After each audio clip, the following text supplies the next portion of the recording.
Japan stands as an archipelago of nearly 7,000 islands scattered across the western Pacific Ocean.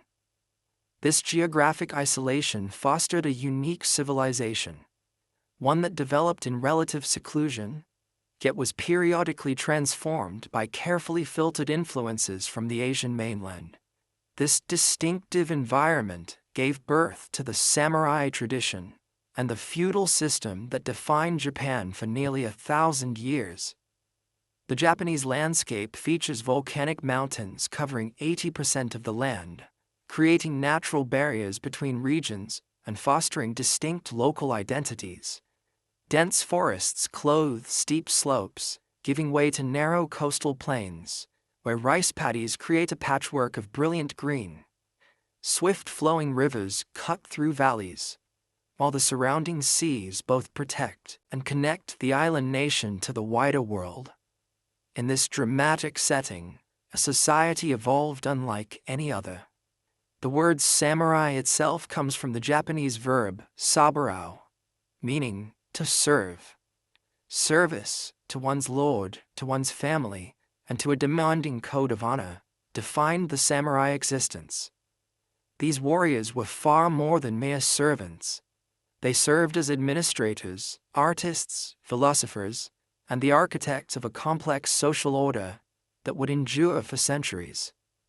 The story of feudal Japan spans over 2,000 years, from ancient origins to the final samurai rebellions of the 19th century. It encompasses tales of honor and betrayal, of dazzling cultural achievements amid devastating warfare, of rigid social hierarchies and surprising social mobility.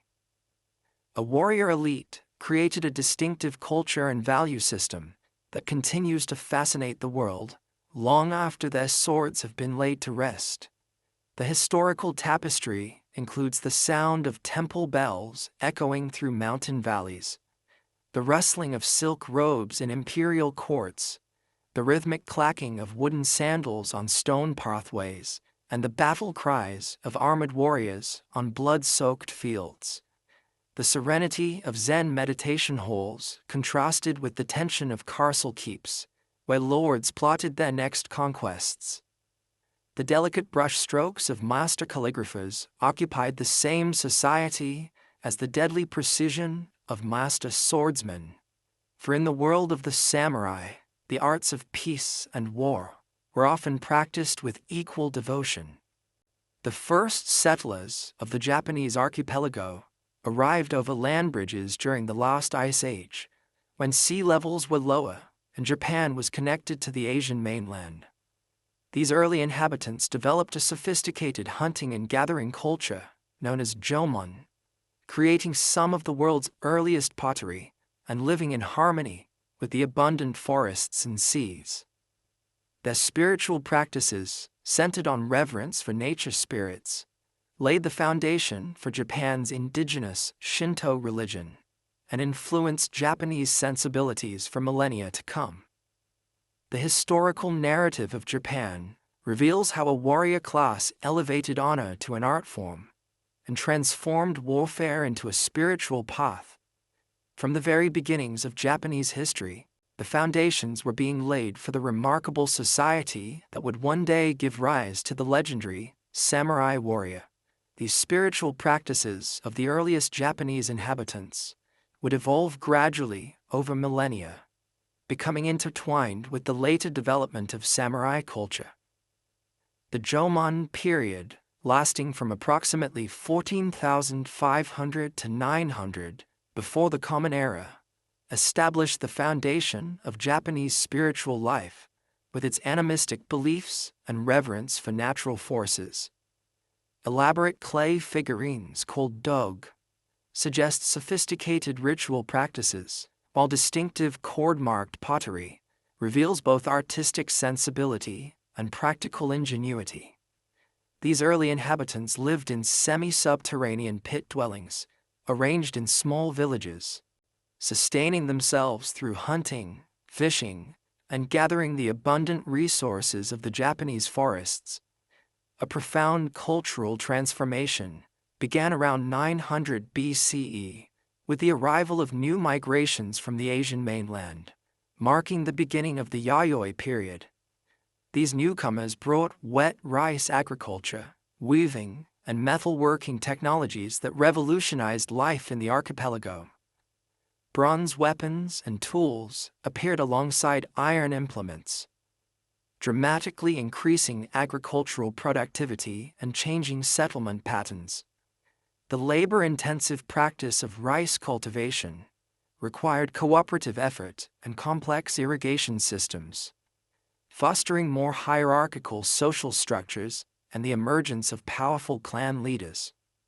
This period saw the gradual formation of distinct political entities across the Japanese islands.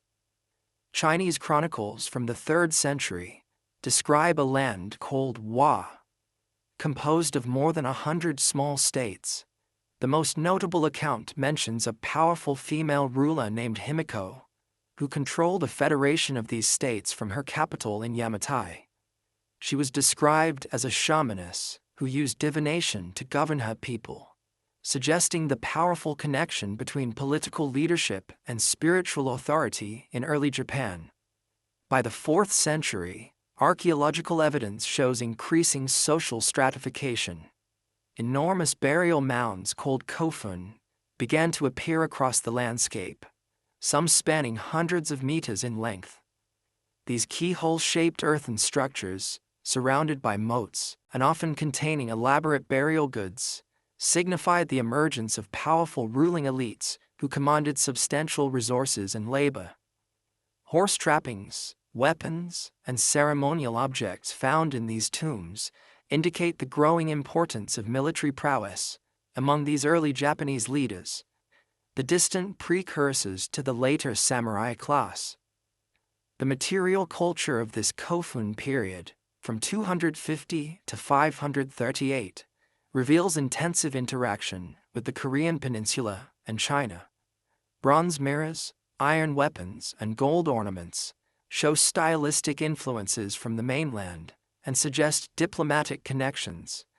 These foreign contacts would prove crucial for Japan's development, bringing not only material goods, but also writing systems, philosophical concepts, and religious traditions that would profoundly shape Japanese civilization. Writing first came to Japan through Chinese characters, initially used to write the Chinese language, but gradually adapted to represent Japanese sounds and words. This complex process of linguistic borrowing and adaptation reflected the broader pattern by which Japan selectively absorbed foreign influences while transforming them into something distinctly Japanese. The absence of writing in prehistoric Japan means much of its early history remains shrouded in legend and myth, preserved in oral traditions later recorded in chronicles compiled during the 8th century. These early chronicles, the Kojiki, record of ancient matters, completed in 712, and Nihon Shoki, chronicles of Japan, finished in 720, present an origin story blending history with mythology. They describe the creation of the Japanese islands by divine beings, the descent of the imperial lineage from the sun goddess Amaterasu, and the activities of the early emperors. While clearly serving the political purpose of legitimizing imperial rule, these texts also preserve valuable information about early Japanese society, beliefs, and customs. Agriculture, particularly rice cultivation, formed the economic foundation of early Japan. Rice was not merely a staple food, but also served as a form of wealth, a medium of exchange, and a sacred offering. The agricultural calendar structured daily life, with seasonal festivals marking key points in the farming cycle. This close relationship with the land and its cycles instilled a profound awareness of impermanence and seasonal change that would later find expression in distinctive Japanese aesthetic sensibilities that would deeply influence samurai arts and culture. Trade networks gradually expanded both within the Japanese islands and beyond. Maritime connections linked coastal communities, allowing for the exchange of goods, ideas, and technologies. Obsidian, pottery, salt, and seafood moved along these routes, creating economic interdependencies between regions. Archaeological excavations have revealed Chinese coins, Korean pottery, and other continental goods at sites throughout the Japanese archipelago, testifying to the importance of foreign trade despite Japan's geographic isolation. The mountainous terrain of Japan created natural barriers between regions, fostering the development of distinct local cultures and political entities.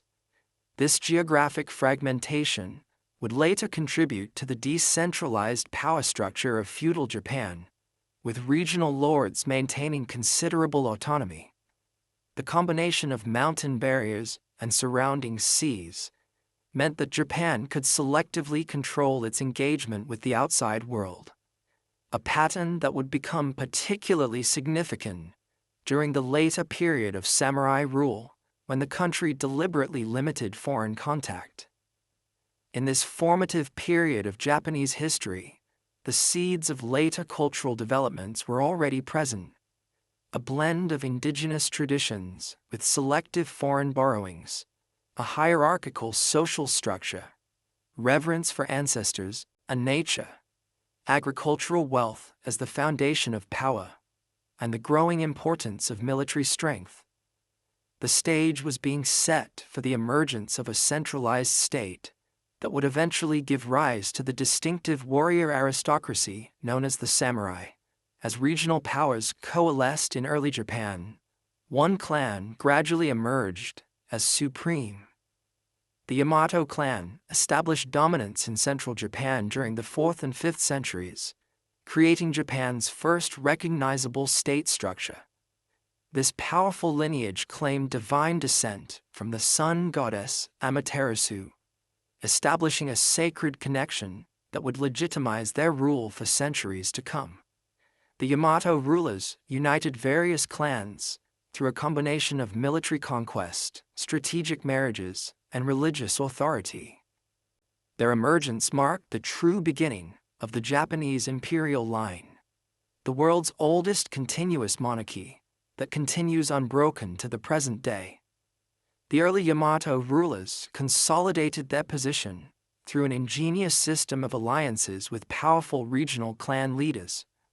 These local magnates, known as uji, maintained considerable autonomy in their territories while acknowledging the supremacy of the Yamato court. Each uji controlled specific, hereditary occupations and religious functions, creating a complex web of interdependence centered on the imperial family. The emperor served as the symbolic head of this confederation, performing crucial religious rituals that were believed to ensure the prosperity and harmony of the realm. A pivotal moment in Japanese history arrived in 538, when Buddhism was officially introduced to Japan via the Korean kingdom of Baekje.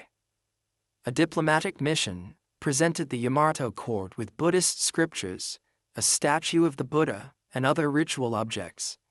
This foreign faith arrived alongside advanced technologies, Chinese writing, and continental political ideas. The acceptance of Buddhism sparked internal conflict among the conservative clans who favored maintaining indigenous Shinto practices and those who saw advantages in adopting elements of continental civilization. After initial resistance, Buddhism gained imperial support and began to transform Japanese culture. Prince Shotoku, who served as regent from 594 to 622, became the great champion of Buddhist learning and Chinese-style governance. He authorized the construction of Japan's first great Buddhist temples, sent diplomatic missions and students to China, and issued Japan's earliest formal legal code, the 17-article Constitution. This document emphasized Confucian principles of harmony, respect for authority, and ethical government service. Though less a constitution in the modern sense than a set of moral precepts for officials, it represented an important step toward a more centralized state administration. The most dramatic transformation of the early Japanese state came with the Taika reform of 645, launched following a court coup. The victorious faction implemented a series of sweeping changes modeled after the Chinese Tang dynasty system. These reforms introduced a centralized bureaucracy, a complex legal code, and a land redistribution system. The new order theoretically abolished private land ownership, declared all land the property of the emperor, and established a system where agricultural fields would be reallocated every 6 years based on household size. A comprehensive administrative system divided the country into provinces, districts, and villages, each with appointed officials responsible for tax collection, conscription, and maintaining order. The reforms also established the Ritsuryo system, a detailed legal code covering both criminal matters and administrative procedures. This system created ranks and offices within a complex bureaucracy, specifying the responsibilities, privileges, and ceremonial roles of each position. To implement this ambitious political vision, the Japanese established their first permanent capital city at Heijō-kyo, modern Nara, in 710. Modeled after the Chinese capital Chang'an, this planned city featured a grand ceremonial avenue, a carefully laid grid pattern of streets, and impressive government buildings. Buddhist temples of unprecedented scale rose throughout the capital, housing treasures of religious art and serving as centers of learning. The most spectacular of these, Todaiji, contained a massive bronze Buddha statue over 15 meters tall, symbolizing the growing wealth and sophistication of the Japanese state. Despite these ambitious reforms, the reality of Japanese political life often diverged from the ideal Chinese-inspired model. Geographic barriers and limited transportation technology made centralized control difficult to maintain, especially in distant provinces. Powerful aristocratic families continued to dominate both the court and their local regions, gradually turning court offices into hereditary possessions. The land redistribution system proved impractical to implement and gradually fell into disuse, allowing large private estates to re-emerge under different legal frameworks. During this formative period, a distinctive synthesis began to emerge between imported continental traditions and indigenous Japanese practices. Rather than replacing native Shinto beliefs, Buddhism formed a syncretic relationship with them. Shinto kami, the indigenous nature and ancestral spirits, came to be viewed as local manifestations or protectors of Buddhist deities. This non-exclusive religious sensibility allowed Japanese culture to absorb foreign elements while maintaining continuity with ancient traditions. The cultural flowering of this period is exemplified by the Manyoshu, the collection of 10,000 leaves, Japan's first great anthology of poetry, compiled during the 8th century. Its verses, composed by emperors, court nobles, and even frontier guards, capture the emotional and spiritual life of early Japan. These poems reveal a profound sensitivity to nature, the changing seasons, and human emotions, aesthetic sensibilities that would later become central to samurai culture. This era also saw important developments in architecture, sculpture, painting, and calligraphy, as Japanese artisans mastered continental techniques while gradually developing distinctive styles. Music and dance for court rituals evolved into refined performing arts. Literary Chinese became the standard written language for government documents and scholarly works. Though a modified system using Chinese characters phonetically to write Japanese was also emerging. The political transformation of early Japan laid crucial groundwork for later feudal institutions. The Ritsuryo system established ranks, offices, and ceremonial roles that would influence Japanese political culture for centuries. The practice of appointing provincial governors and local officials prefigured the later system of daimyo lords and their samurai retainers. Most importantly, this period established enduring patterns of centralized authority, coexisting with considerable regional autonomy, a tension that would characterize Japanese feudalism throughout its history. While true samurai had not yet emerged during this formative period, professional warriors were beginning to gain importance, especially along frontier regions where conflicts with indigenous peoples required military expertise. These early warriors served primarily as guards and police forces, rather than as a distinct social class. Yet their growing role in maintaining order and protecting territorial boundaries foreshadowed the later rise of the samurai as Japan's dominant military and political elite. The imperial court sought greater independence from Buddhist institutional power that had grown influential during the Nara period. In 794, Emperor Kanmu moved the capital to a new city called Heian-kyo, modern-day Kyoto, marking the beginning of the Heian period. This new capital would serve as Japan's imperial center for over 1,000 years, until 1868. The city was designed according to Chinese geometric principles, with a grand central avenue flanked by a grid of streets. The imperial palace occupied the northern section, while aristocratic mansions spread southward, and Buddhist temples were strategically positioned to protect the city from malevolent spiritual influences. At the apex of Heian society stood the imperial family, surrounded by a small circle of court nobles who monopolized the highest government positions. These aristocrats, numbering perhaps a few thousand individuals, developed an extraordinarily refined culture centered on aesthetic sensibility, literary accomplishment, and elaborate court ceremonies. Their world revolved around the imperial court, where subtle nuances of rank, costume, and etiquette signaled one's position in the rigid social hierarchy. For these elites, beauty and artistic accomplishment became central values, with poetry composition, calligraphy, music, and the appreciation of nature considered essential aristocratic skills. The most influential noble family of this era was the Fujiwara clan, who dominated court politics through a clever strategy of marrying their daughters to successive emperors. By positioning themselves as maternal relatives and regents to young emperors, the Fujiwara effectively controlled imperial authority while maintaining the fiction of direct imperial rule.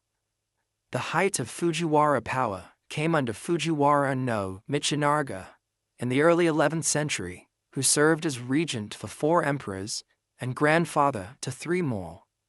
His diary famously recorded his satisfaction. "This world, I think, is indeed my world." Aristocratic women of the Heian period enjoyed unusual freedom and cultural influence compared to later eras. Many received extensive education in literature, poetry, and music. Some managed their own property and engaged in political matters through their male relatives. Most significantly, women produced much of the greatest literature of the age, writing in the vernacular Japanese language rather than the formal Chinese used for official documents, and male scholarly writing. This literary flowering included poetry collections, personal diaries, and perhaps most famously, Murasaki Shikibu's The Tale of Genji, often considered the world's first novel and a masterpiece of psychological insight.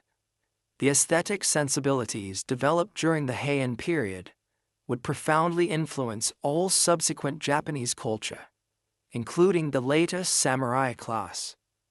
Court nobles cultivated a heightened appreciation for the subtle, the transient, and the suggestive. The concept of mono no aware, a poignant awareness of the impermanence of all things, permeated artistic expression.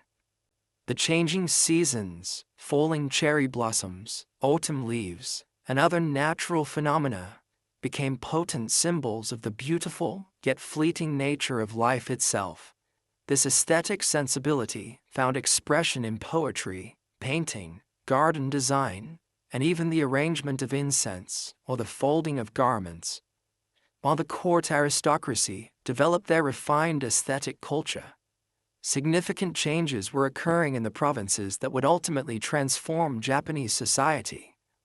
The Ritsuryo system of public land and tax collection gradually broke down as nobles, temples, and shrines accumulated tax-exempt estates called shuin.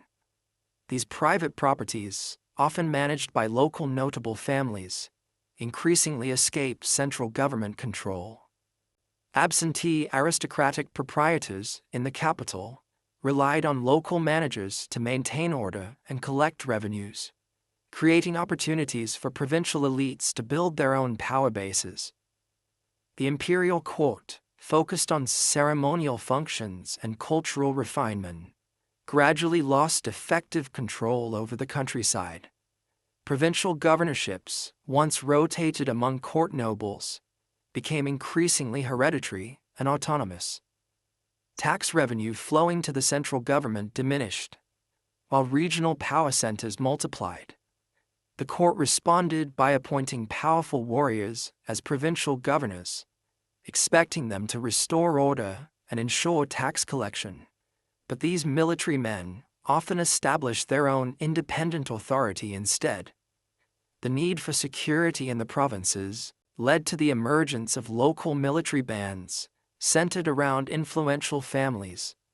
The term samurai, meaning one who serves, first appeared during this period to describe these armed retainers who provided protection for shuin estates and their managers.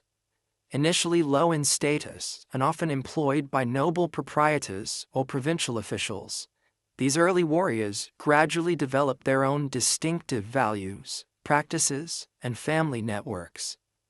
They emphasized martial skills, personal loyalty, and practical administration, rather than the refined aesthetic culture of the court.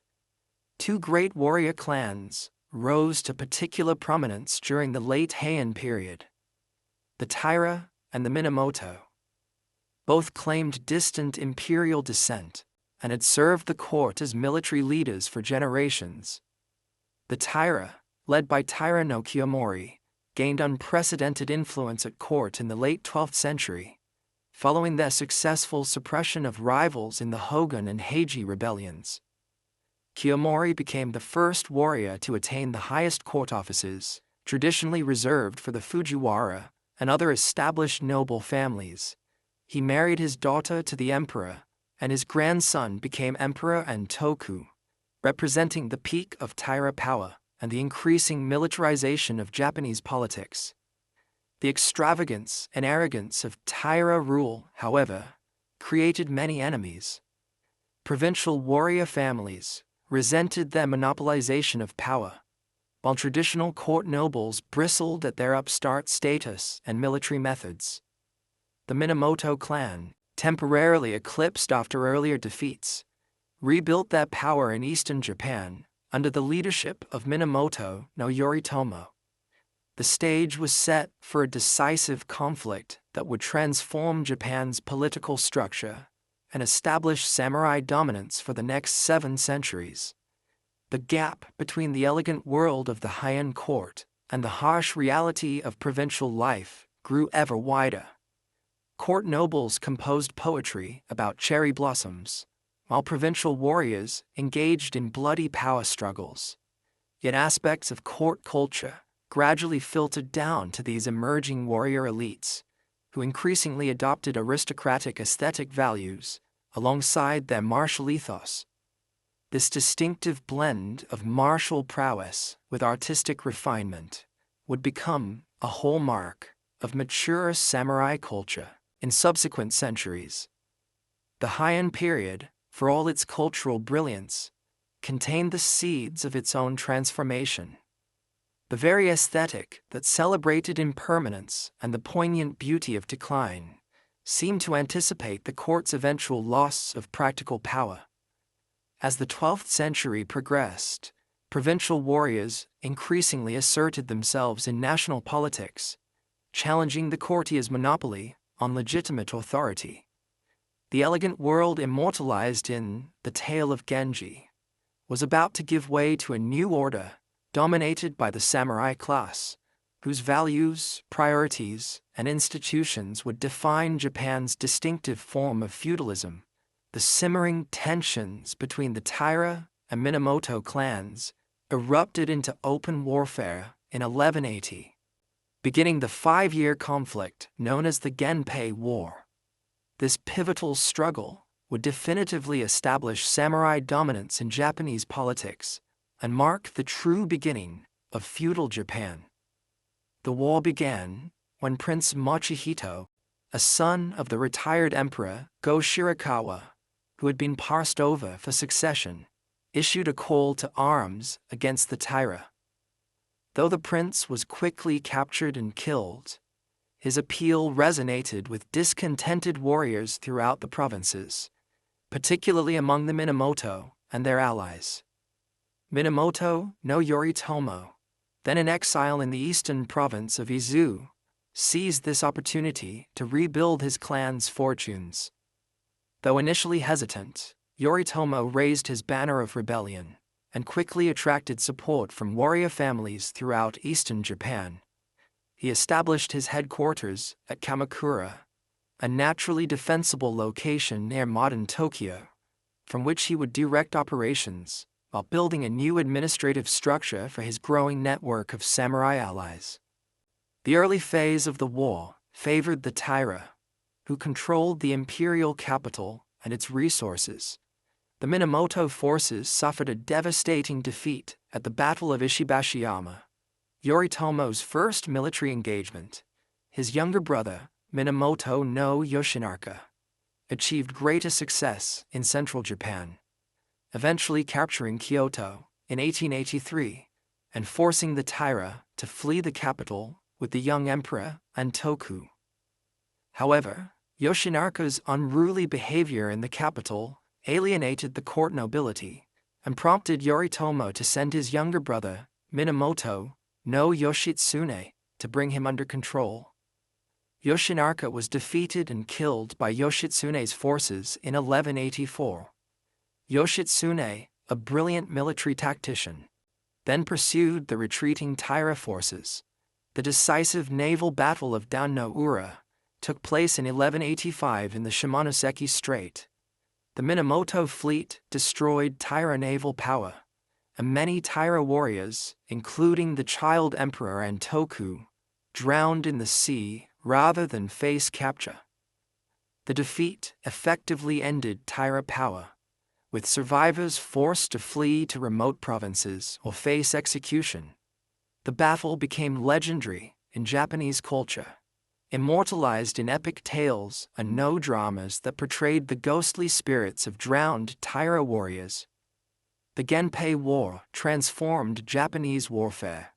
The conflict featured large-scale battles involving thousands of mounted samurai, naval engagements with hundreds of ships, and siege operations against fortified positions.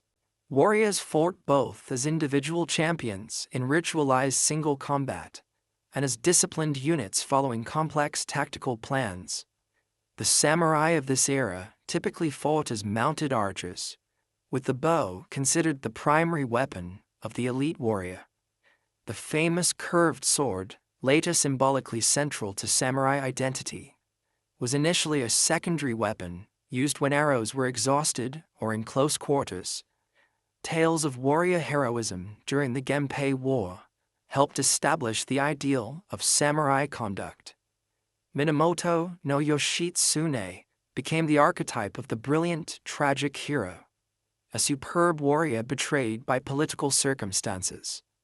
The loyal Benkei, a giant warrior monk who followed Yoshitsune to death, exemplified the virtue of absolute loyalty. Even defeated enemies like Taira no Tamamori, who tied himself to an anchor before plunging into the sea at Dan-no-Ura, demonstrated the warrior's preference for death over surrender that would become a samurai ideal. Victory in the Genpei War allowed Minamoto no Yoritomo to consolidate power in an unprecedented way.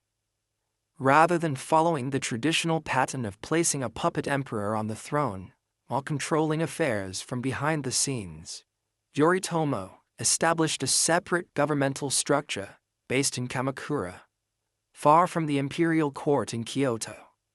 In 1292, he received from the emperor the title of Sei Taishogun, or Shogun, great general who subdues the barbarians, which had previously been a temporary military commission, but now became the basis for a hereditary military government. Yoritomo's government, called the Bakufu, or tent government, established the pattern for feudal rule that would endure through various forms until 1868. The shogun ruled as the emperor's military deputy, but exercised actual political power. Yoritomo placed his trusted retainers in key provincial positions as constables and stewards, creating a network of samurai administrators loyal to him personally, rather than to the imperial court.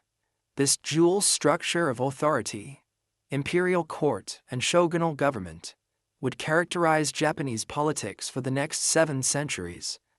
The basis of this new feudal order was the personal bond between lord and vassal. Warriors swore loyalty to Yoritomo and received in return official confirmation of their land rights and administrative authority.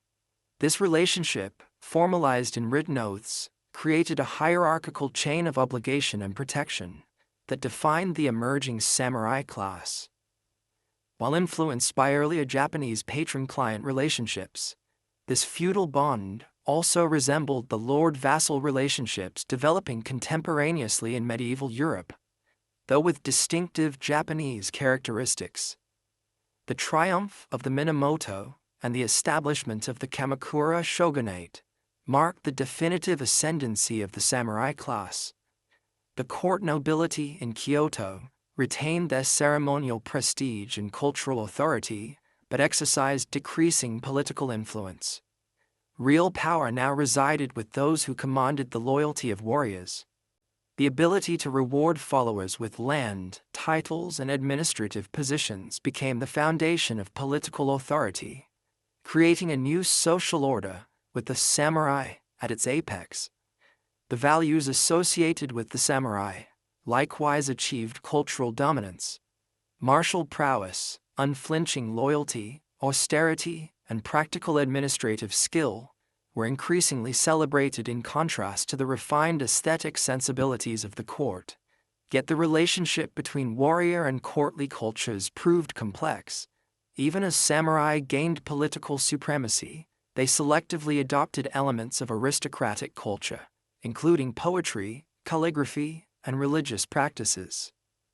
This synthesis of martial and aesthetic values would become a hallmark of mature samurai culture. The Genpei War and its aftermath transformed not just Japan's political structure, but its cultural imagination. The conflict inspired Japan's greatest war tale, the Heike Monogatari, which recounted the rise and fall of the Taira clan. Initially transmitted orally by blind minstrels who accompanied themselves on biwa lutes, the tale combined historical accounts with Buddhist themes of impermanence and karmic retribution. Its famous opening lines, "The sound of the bell of Jion Temple echoes the impermanence of all things," captured the Buddhist sense that worldly glory, like the once mighty Taira clan, inevitably fades away. Yoritomo died in 1199 after a fall from his horse, and his direct line ended when his sons were assassinated, allowing power to pass to the Hojo clan, relatives by marriage who would rule as regents for figurehead shoguns.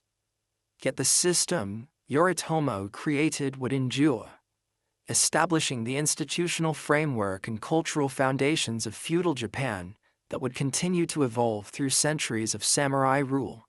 With the establishment of the Kamakura Shogunate, Japan entered a new historical phase defined by samurai governance.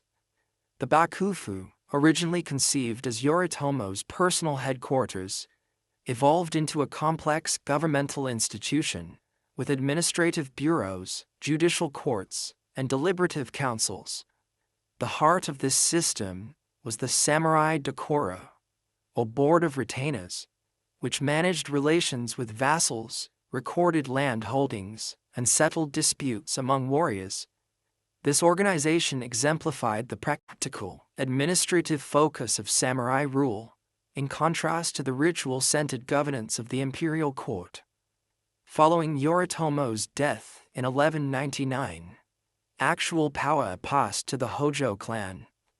Yoritomo's young sons, Yori-ije and Sunetomo, successively held the title of shogun, but both died under suspicious circumstances, Yori possibly assassinated by Hojo agents, and Sunetomo murdered by his own nephew at the Tsurugaoka Hachiman Shrine in Kamakura.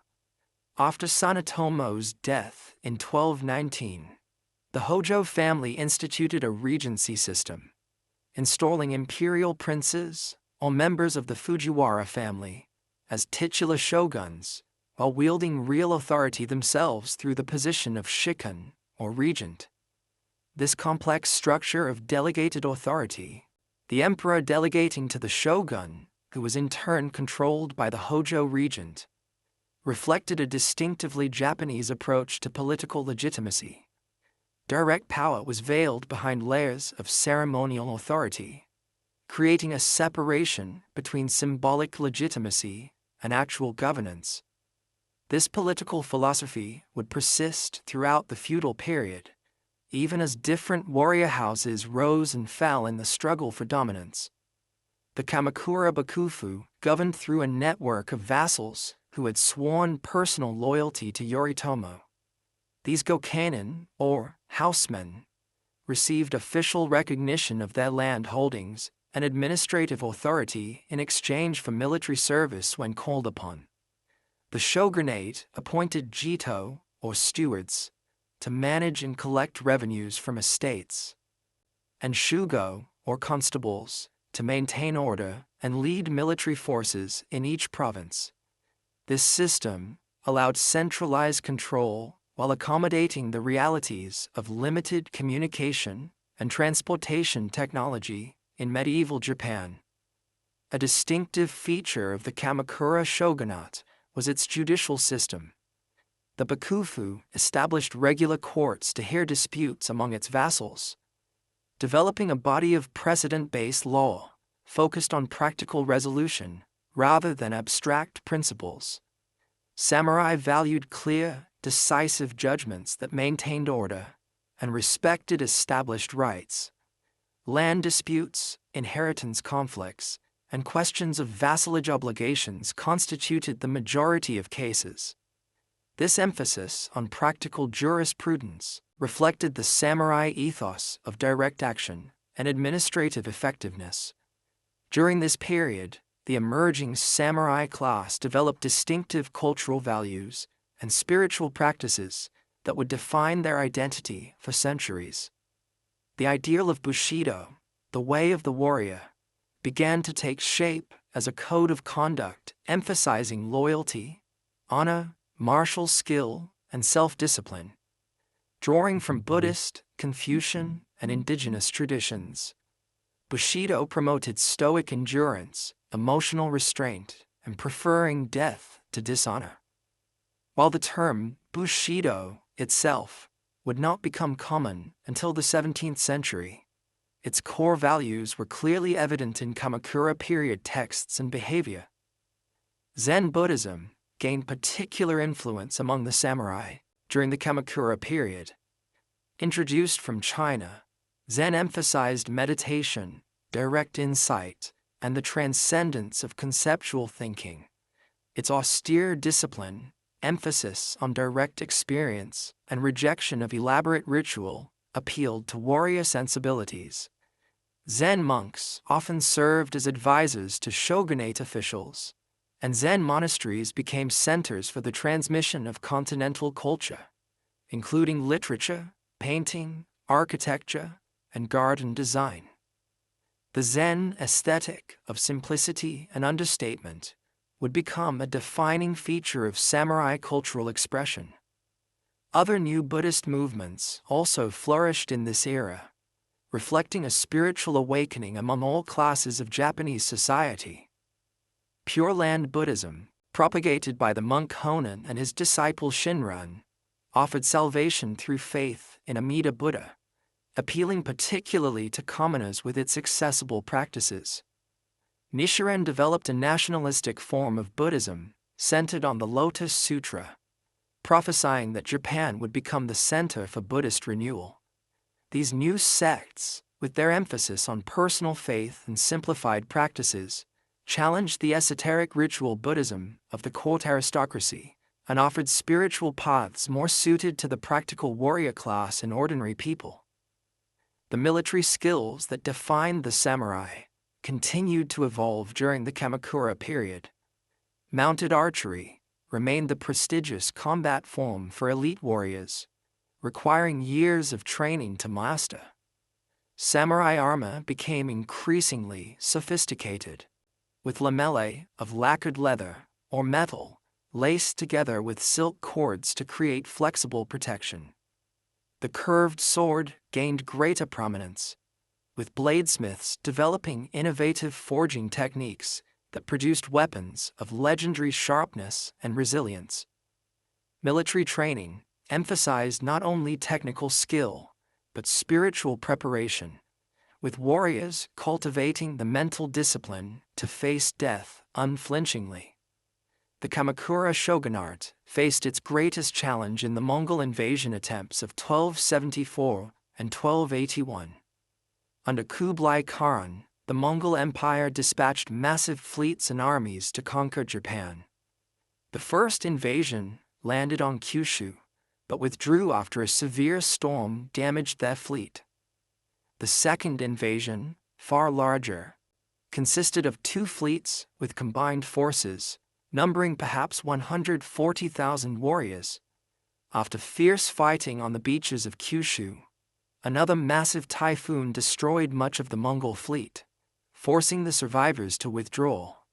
These fortuitous storms, credited to divine intervention, became known as kamikaze, or divine winds. The Mongol invasions strained the Kamakura Bakufu, despite their ultimate failure. Unlike previous conflicts against Japanese opponents, these foreign invasions offered no opportunity for land rewards to loyal vassals, as no Mongol territories could be distributed in Japan. Many samurai families faced financial hardship after mobilizing for war, without receiving compensatory rewards. The invasions also accelerated changes in warfare, as the Mongols introduced tactics and weapons unfamiliar to the Japanese, including coordinated cavalry formations, explosive bombs, and siege engines that challenged traditional samurai combat methods centered on individual prowess. Economic and social changes during the Kamakura period gradually undermined the original basis of samurai authority.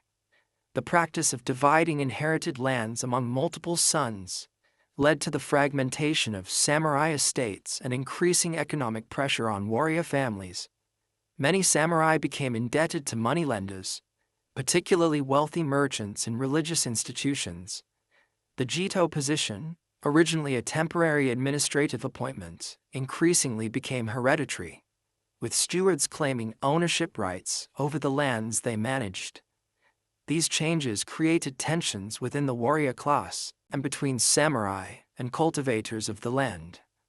The artistic and literary culture of the Kamakura period reflected the increased influence of samurai values and aesthetics. War tales like the Heike Monogatari became a major literary genre, celebrating martial virtue while often incorporating Buddhist themes of impermanence and karmic consequence. Traditional court arts continued, but adopted more austere, disciplined forms, appealing to samurai patrons. This period saw the development of distinctively Japanese forms in architecture, garden design, and ceramic arts, often influenced by Zen aesthetics of simplicity, asymmetry, and suggestion, rather than explicit statement.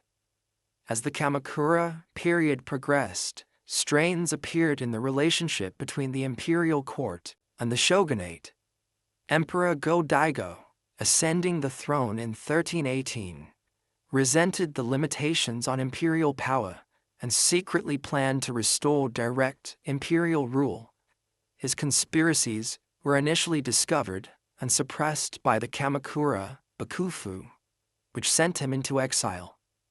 However, Go-Daigo escaped, raised a new rebellion, and found support among discontented warriors, including Ashikaga Takauji, a Bakufu commander who defected to the imperial cause. In 1333, Takauji captured Kyoto, while another imperial supporter, Nita Yoshisarada, led an attack on Kamakura itself, destroying the shogunate's seat of power. After nearly 150 years, the Kamakura Shogunate collapsed, ending Japan's first sustained experiment in samurai governance, but setting patterns that would influence all subsequent forms of feudal rule in Japan.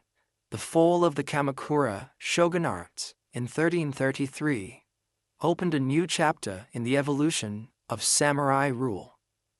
Emperor Go-Daigo, having successfully overthrown the Bakufu, with the help of disaffected warriors, attempted to restore direct imperial governance through the Kenmu Restoration. This brief experiment in imperial rule quickly faltered, as Go-Daigo rewarded court nobles rather than the samurai who had fought for his cause. Ashikaga Takauji, the powerful warrior who had initially supported Go-Daigo, grew disillusioned with the emperor's governance and raised his banner in rebellion. By 1336, Takauji had seized Kyoto and installed a rival emperor from a different branch of the imperial family. Go-Daigo fled to the mountainous Yoshino region south of the capital, establishing a competing imperial court. This began the period of the northern and southern courts, with two rival imperial lines, each claiming legitimacy.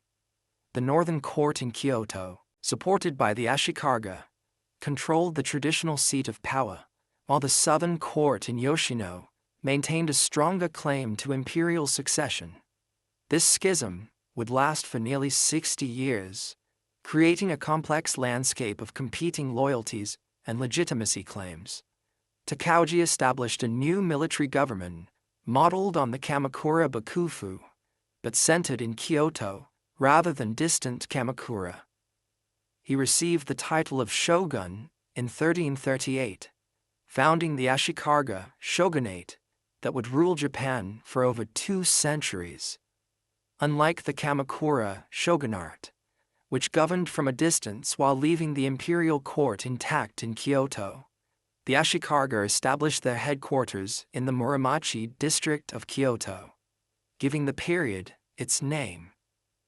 This physical proximity to the imperial court created a distinctive blend of aristocratic and warrior cultures that would characterize the era.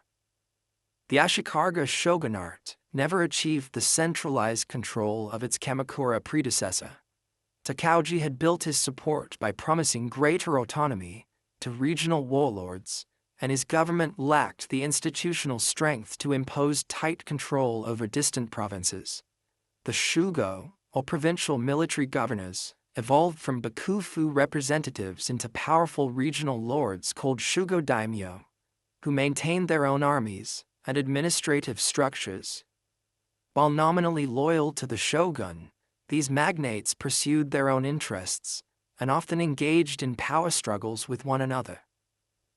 The most capable of the Ashikaga shoguns, Yoshimitsu, the third shogun, who ruled from 1368 to 1394, temporarily strengthened central authority through a combination of military pressure and shrewd alliance building. He brought an end to the imperial schism in 1392, convincing the southern court to surrender its imperial regalia and reunify the imperial line. Yoshimitsu also established formal trade relations with Ming China, ending a long hiatus in official contact between the two countries. The trade in luxury goods, books, and art objects fostered a new wave of continental cultural influence in Japan. Yoshimitsu's cultural patronage exemplified the distinctive synthesis of aristocratic refinement and samurai power that characterized the Muromachi period. He built the magnificent Kinkakuji, the Temple of the Golden Pavilion, as a retirement villa that combined Japanese and Chinese architectural elements in spectacular harmony. The upper floors, covered in gold leaf and represented as pure expressions of aristocratic taste, while the ground floor exemplified samurai austerity. After his death, the villa was converted to a Zen temple according to his wishes, symbolizing the growing spiritual and aesthetic influence of Zen Buddhism on samurai culture. The Muromachi period saw unprecedented cultural flowering, particularly in the arts patronized by the warrior elite.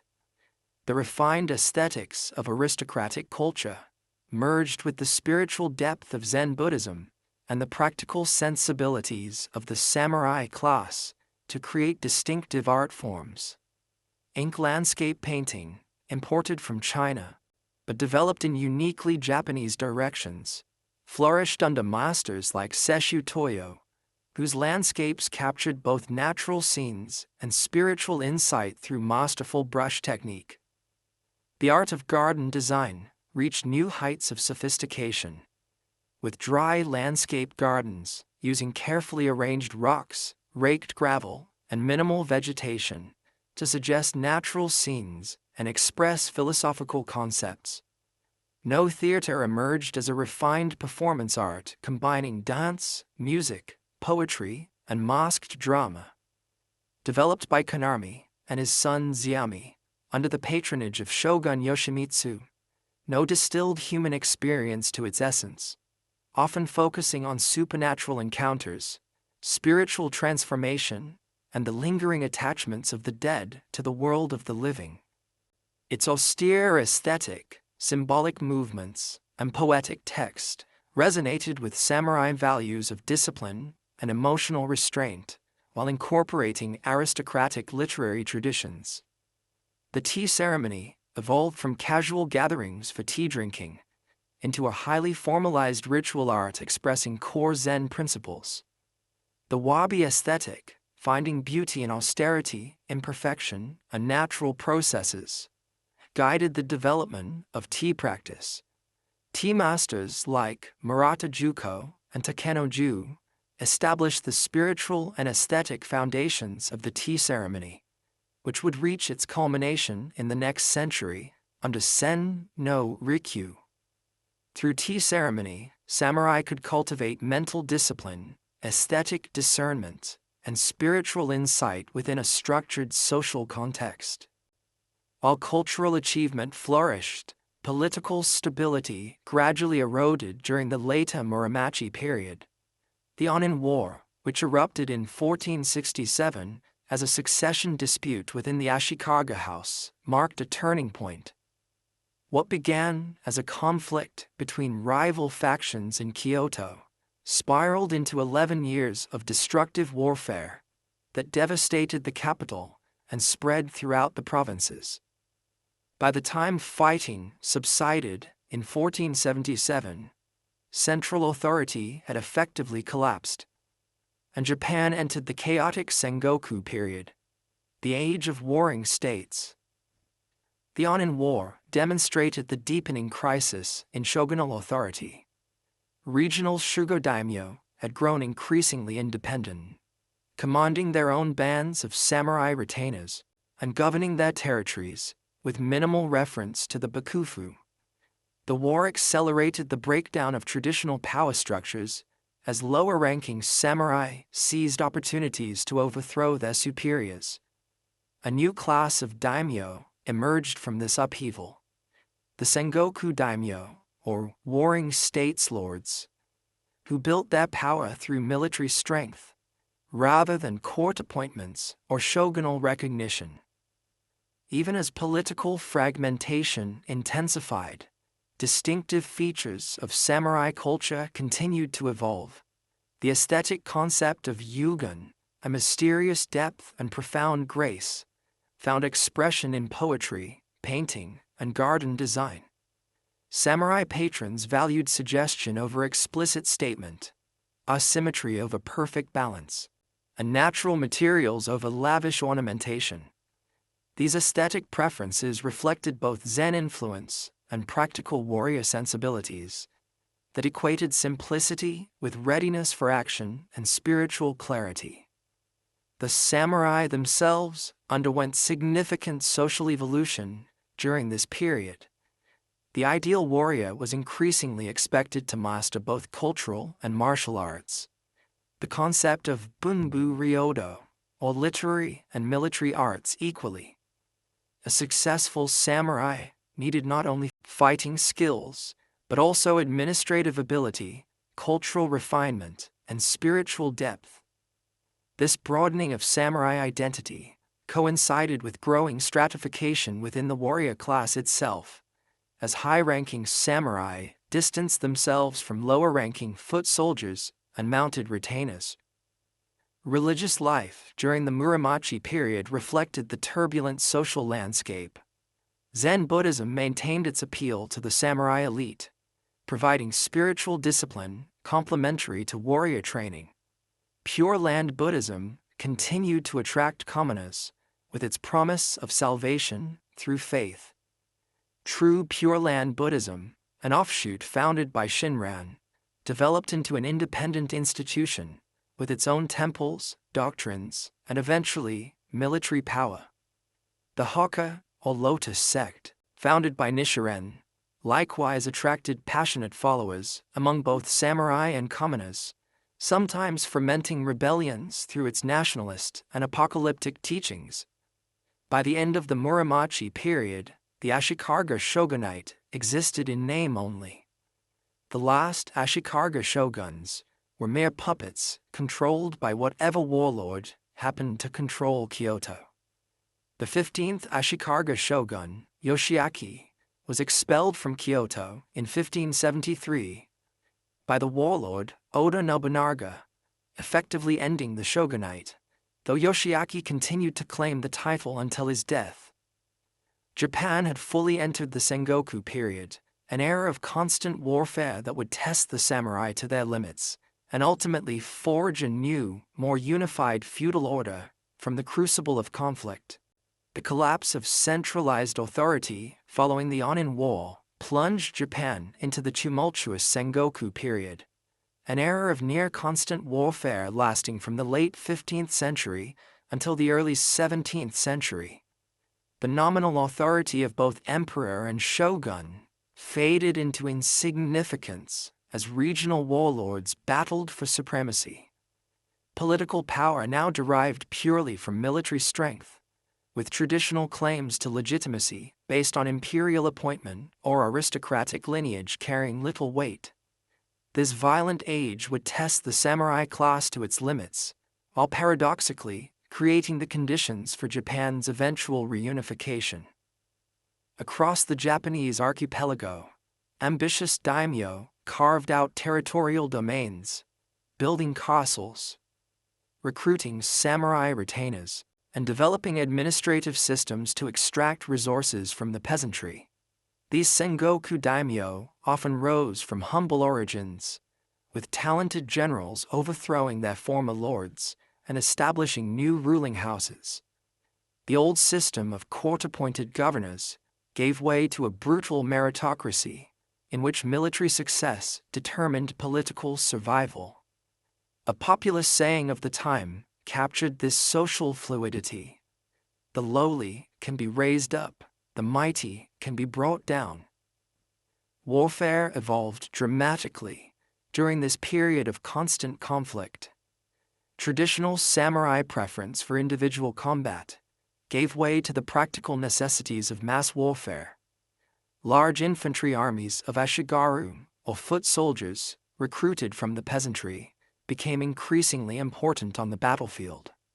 These commoner warriors carried spears, bows, and eventually firearms, fighting in coordinated units rather than as individual champions.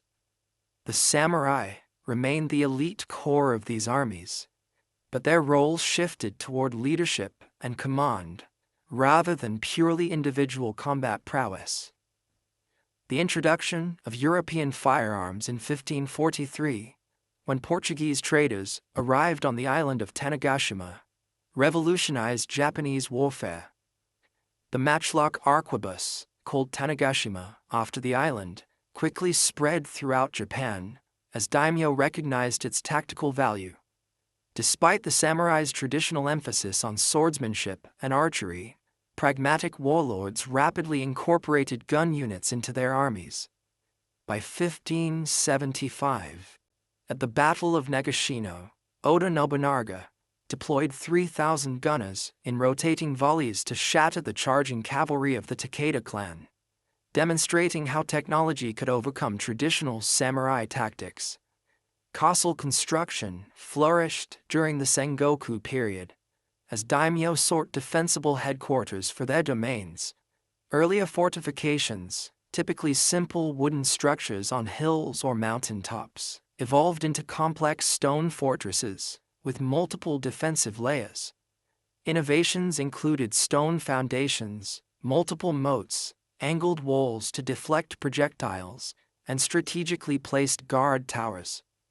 These castles served not only as military strongholds, but also as administrative centers, symbols of daimyo authority, and eventually, as impressive architectural achievements blending practical defense with aesthetic sophistication. The constant warfare forced significant innovations in military organization and logistics. Successful daimyo developed methods to recruit, train, supply, and command larger armies than ever before in Japanese history. Supply lines, field fortifications, intelligence networks, and siege techniques all evolved rapidly through practical necessity.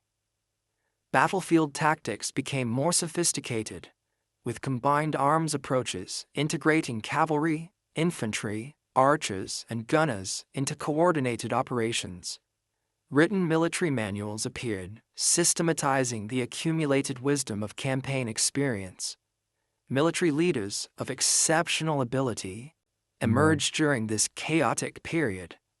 Takeda Shingon and Uesugi Kenshin, fierce rivals who faced each other in 5 battles at Kawanakajima, became legendary for their strategic genius. Date Masamune, the one-eyed dragon who lost an eye to smallpox in childhood, built a powerful domain in northern Japan through cunning diplomacy and fierce fighting. Mari Matanari unified western Japan through careful alliance building and skillful defensive warfare. These and other regional warlords established distinctive styles of governance and military organization adapted to their specific circumstances. For the samurai class, the Sengoku period presented both opportunity and peril. Ambitious warriors could rise from obscurity to commanding positions through battlefield valor and strategic acumen. Conversely, even high-ranking samurai could lose everything in a single defeat. This environmental pressure intensified warrior values of loyalty, courage, and resignation to fate. The samurai developed a distinctive fatalism, captured in the saying, "Life and death are but a feather's weight," expressing the ideal of detachment from concerns about survival, when duty called for sacrifice. Despite the constant warfare, cultural and economic development continued during the Sengoku period. Regional daimyo patronized Zen Buddhism, tea ceremony, landscape gardening, and other arts as ways to display their sophistication and legitimate their rule. The aesthetic principle of wabi-sabi, finding beauty in imperfection, transience, and simplicity, reached its mature expression during this turbulent era, perhaps as a philosophical response to the surrounding chaos and destruction. Tea master Sen no Rikyu brought the tea ceremony to its highest refinement, under the patronage of both Oda Nobunaga and Toyotomi Hideyoshi, creating a ritual space where warriors could find spiritual tranquility amidst the turmoil of war. Commerce and manufacturing grew despite military disruption, with markets developing in castle towns and along transportation routes. Agricultural productivity increased through land reclamation, irrigation improvements, and new farming techniques. The unstable political situation actually stimulated economic activity in some regions as competing daimyo sought to maximize revenue from their territories. Maritime trade expanded through contacts with China, Korea, and European powers, bringing new goods, technologies, and ideas to Japan. Some daimyo actively encouraged commercial development, recognizing that economic strength underpinned military power. Religious institutions played complex roles during the Sengoku period. Buddhist monasteries, which had accumulated extensive landholdings and armed forces during earlier centuries, became independent political players. The Honganji, headquarters of the true Pure Land sect, commanded the loyalty of thousands of religious devotees called ikoiki, who formed armies capable of challenging major daimyo. Other militant religious communities, like the Hakka-iki, formed around Nichiren Buddhist temples. These religious movements sometimes aligned with peasant uprisings against daimyo authority, creating formidable opposition to the established samurai class. The lives of ordinary people during this turbulent era were marked by hardship but also by surprising resilience. Village communities developed self-governance mechanisms to protect local interests amid shifting political allegiances. Peasant uprisings became more common as the burden of taxation to support warfare grew increasingly onerous.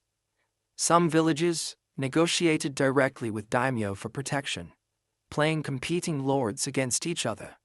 Urban populations in castle towns and trading centers grew, creating new social dynamics and cultural forms outside traditional agricultural life and samurai dominance.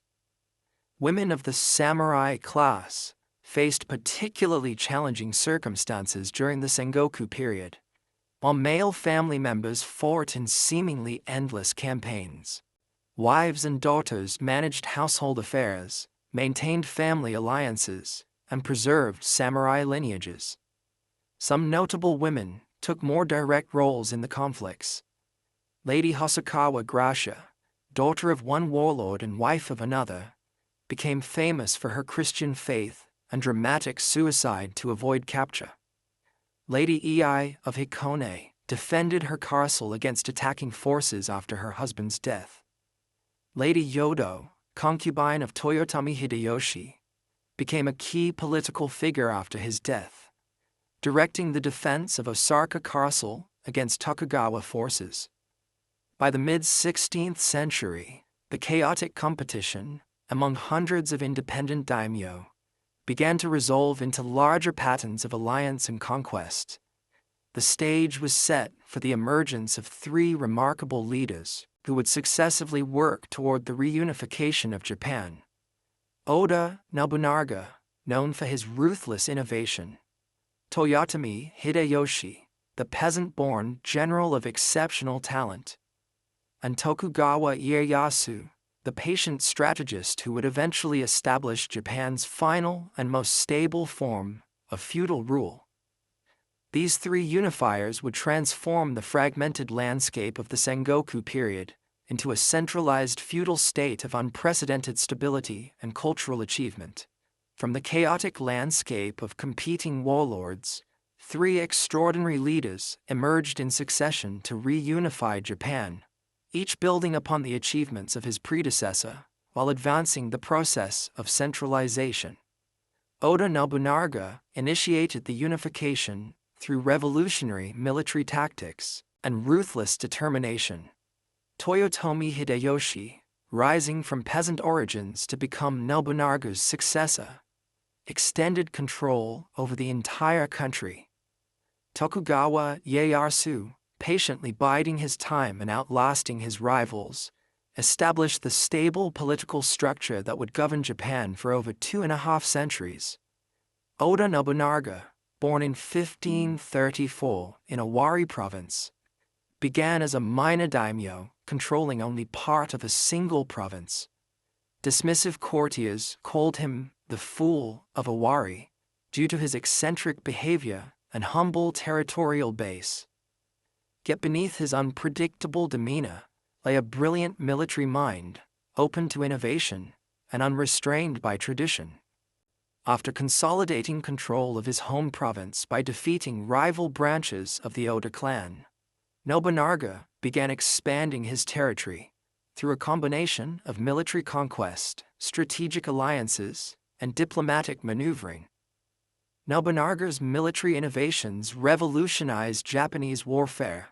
He fully embraced firearms despite their challenge to traditional samurai combat values, organizing specialized units of arquebus troops trained to fire in coordinated volleys. At the Battle of Nagashino in 1575, these gunners decimated the previously invincible cavalry of the Takeda clan, demonstrating the new primacy of firepower over classical warrior skills. Nobunaga also reformed military organization, emphasizing disciplined infantry formations rather than individual samurai prowess, and developed sophisticated systems for logistics and supply that enabled sustained campaigns. Beyond military matters, Nobunaga implemented administrative reforms that strengthened central authority. He conducted comprehensive land surveys to rationalize taxation and clarify property rights. He eliminated toll barriers within his territories to promote commerce and disarmed the peasantry to prevent uprisings. His famous decree, the Rakuichi Rakuzara policy, abolished monopolistic guilds and established free markets, stimulating economic activity in towns and cities throughout his domains.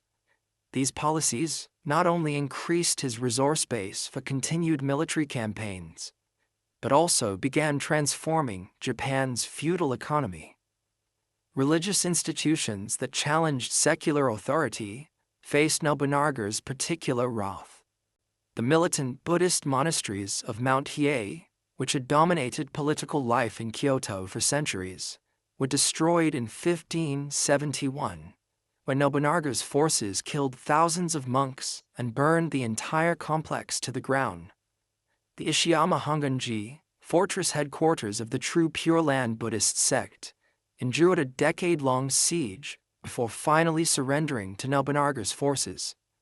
These brutal campaigns against Buddhist power centers earned Nobunaga a reputation for ruthlessness, but removed significant obstacles to centralized political control.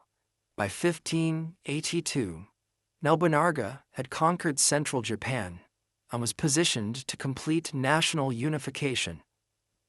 On June 21st of that year, while staying at the Honnoji's temple in Kyoto, he was betrayed by his general, Akechi Mitsuhide, who surrounded the temple with troops. Realizing his situation was hopeless, Nobunaga committed suicide, setting the temple ablaze around him in a final dramatic gesture. The incident at Honnoji cut short Nobunaga's ambitions, but created the opportunity for his most talented general, Toyotomi Hideyoshi, to emerge as his successor. Hideyoshi's rise from humble origins to supreme ruler represents one of history's most remarkable social ascents. Born a peasant farmer's son in 1537, he entered Nobunaga's service as a sandal-bearer and rose through the ranks through sheer talent and determination. Lacking the samurai pedigree considered essential for leadership, Hideyoshi compensated with political cunning, psychological insight, and genuine military genius.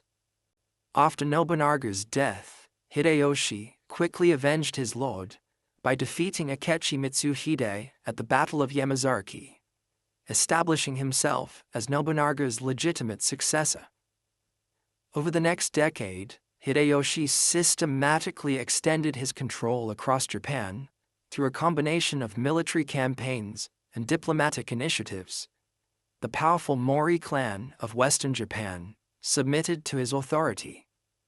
The Shimazu of Kyushu were defeated and forced to acknowledge his supremacy.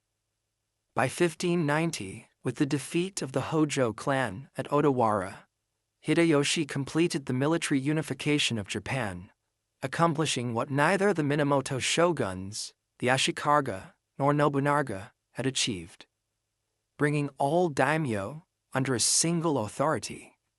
Unable to claim the title of shogun due to his common birth, Hideyoshi obtained court titles of increasing prestige, eventually becoming imperial regent, Kampaku. He solidified his political position by marrying his sister to the young emperor, Go-Yozei, and adopting the surname Toyotomi, granted by the emperor, while maintaining the imperial institution as a source of legitimacy. Hideyoshi effectively controlled all significant political decisions, distributing territories to loyal vassals and requiring daimyo throughout Japan to swear personal loyalty to him. Hideyoshi implemented sweeping policies to transform Japanese society and prevent future challenges to central authority. The sword hunt of 1588 disarmed the peasantry by confiscating weapons under the guise of collecting metal for a giant Buddha statue. This policy not only reduced the threat of peasant uprisings, but also reinforced the social boundary between samurai and commoners. Hideyoshi's land surveys, more comprehensive than Nobunaga's, clarified property ownership, standardized taxation, and provided accurate information about the productive capacity of each region. Most significantly, Hideyoshi's class separation edicts formalized the social hierarchy that would characterize Edo period Japan. These decrees prohibited farmers from leaving their lands, merchants from adopting samurai status, and samurai from engaging in trade or farming. By freezing social mobility, Hideyoshi hoped to create a stable order, with each class performing its designated function. This rigid system contrasted sharply with the fluid social environment of the Sengoku period that had allowed Hideyoshi himself to rise from peasant to ruler. Cultural life flourished under Hideyoshi's patronage, despite his humble origins. He built a magnificent castle at Osaka that displayed unprecedented architectural grandeur.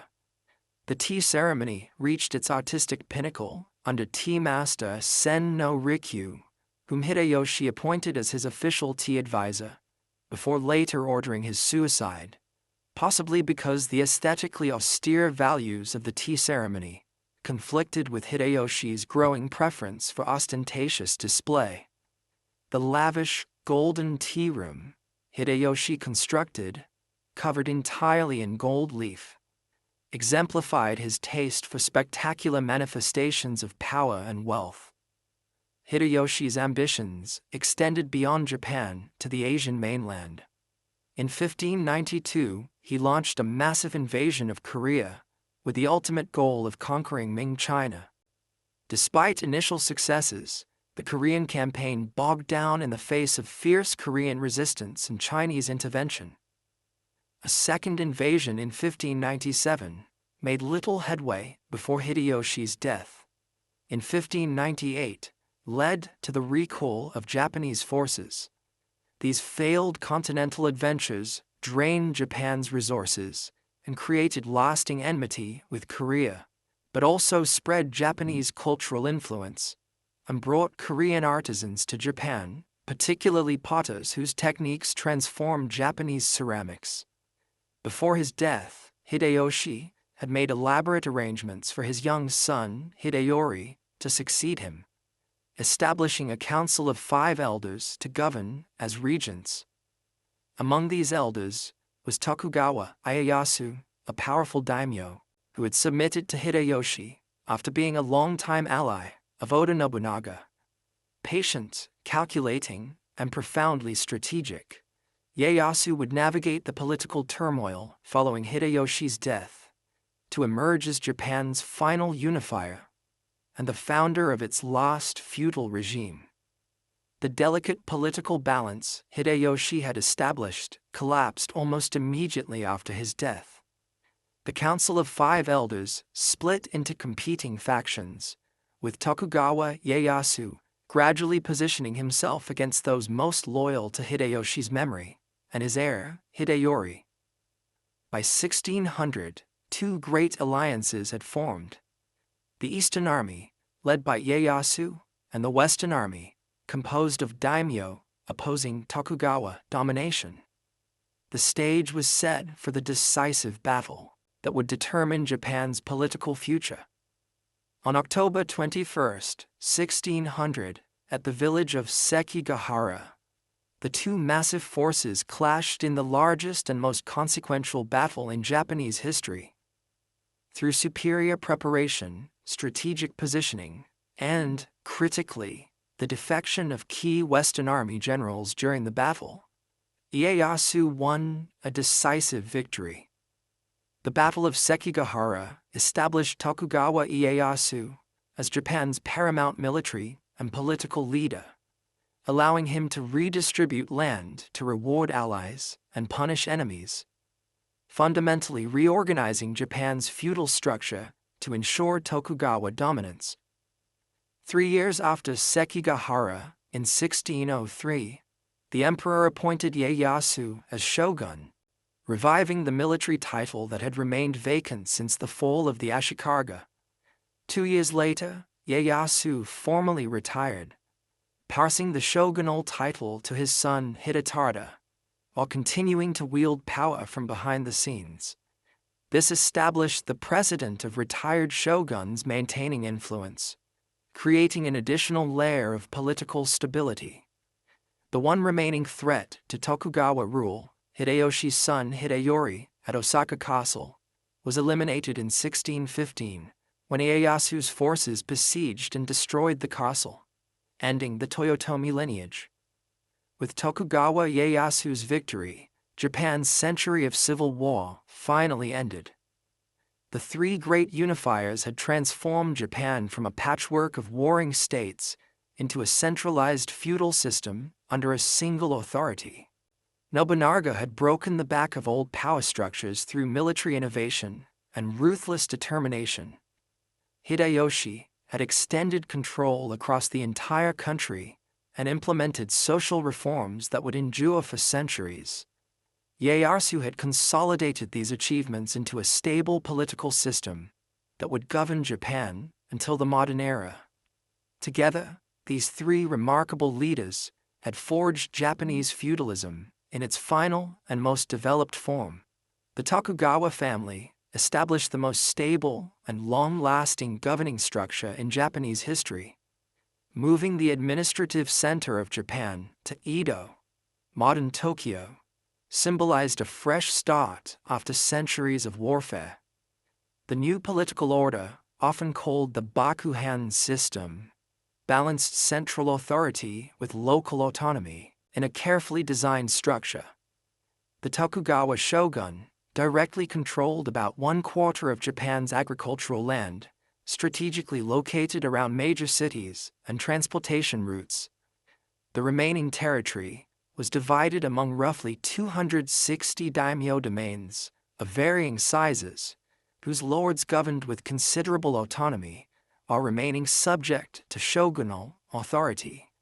To maintain control over these powerful regional lords, the Tokugawa implemented an ingenious system of checks and balances. Daimyo were classified into 3 categories, based on their relationship to the Tokugawa family. Shinpan were related to the Tokugawa by blood and considered the most reliable allies.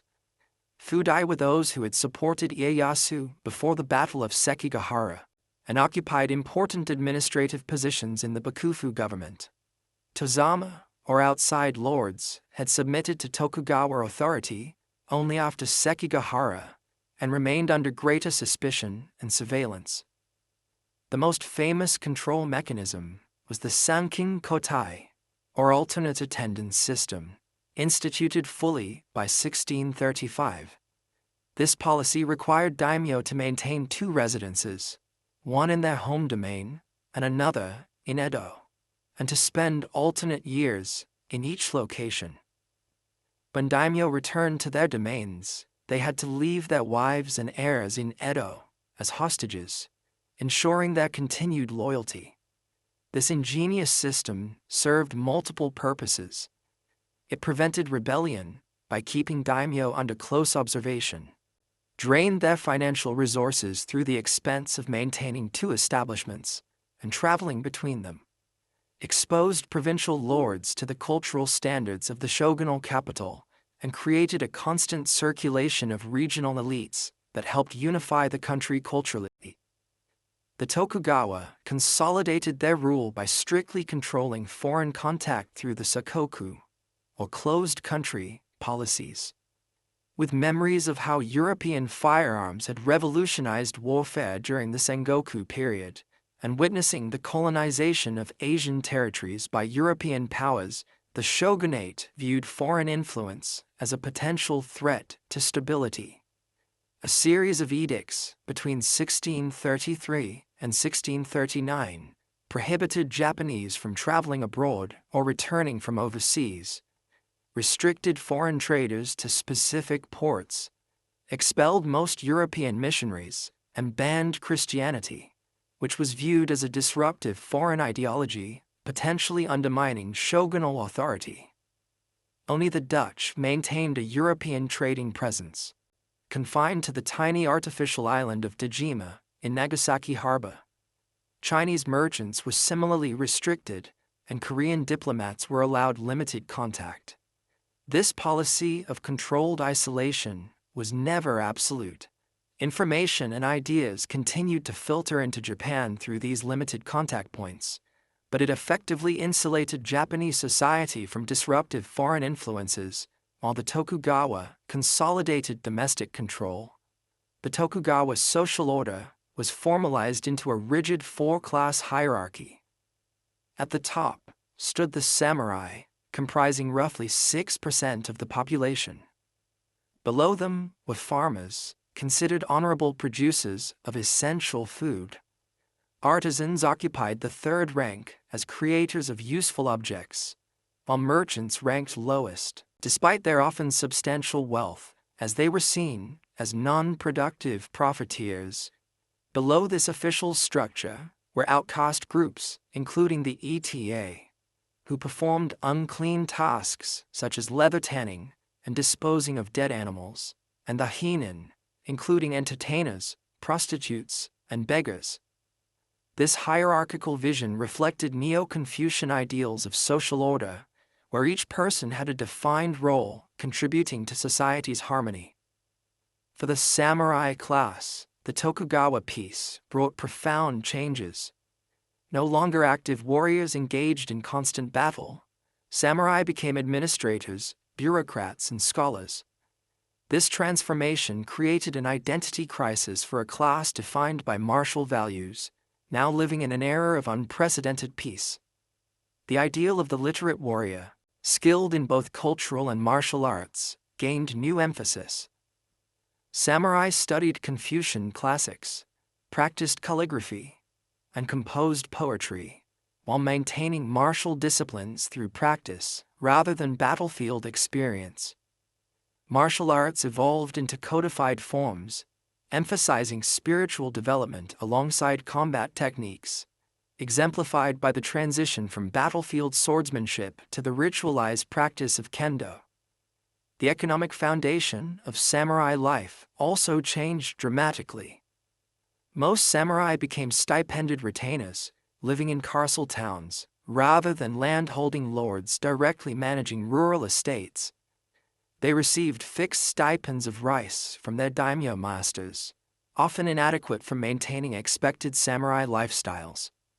This financial pressure, combined with the temptations of urban consumption, led many samurai into debt to wealthy merchant houses, creating a paradoxical situation where the officially highest-ranking social class became economically dependent on the lowest. Castle towns flourished throughout Japan as administrative centers and samurai residences. These planned urban spaces featured the daimyo castle at the highest point, surrounded by concentric rings of samurai districts organized by rank, with merchant and artisan quarters on the periphery. Edo itself grew into the world's largest city, with a population exceeding 1 million by 1700. Complex water management systems, fire prevention measures, and urban administration developed to manage these large settlements.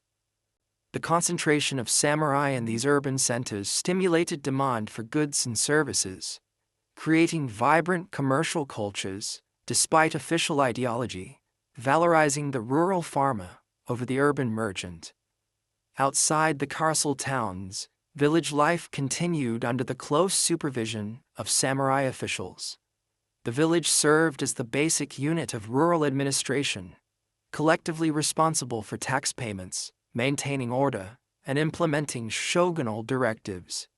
Village headmen, usually wealthy farmers, mediated between samurai authorities and the farming population.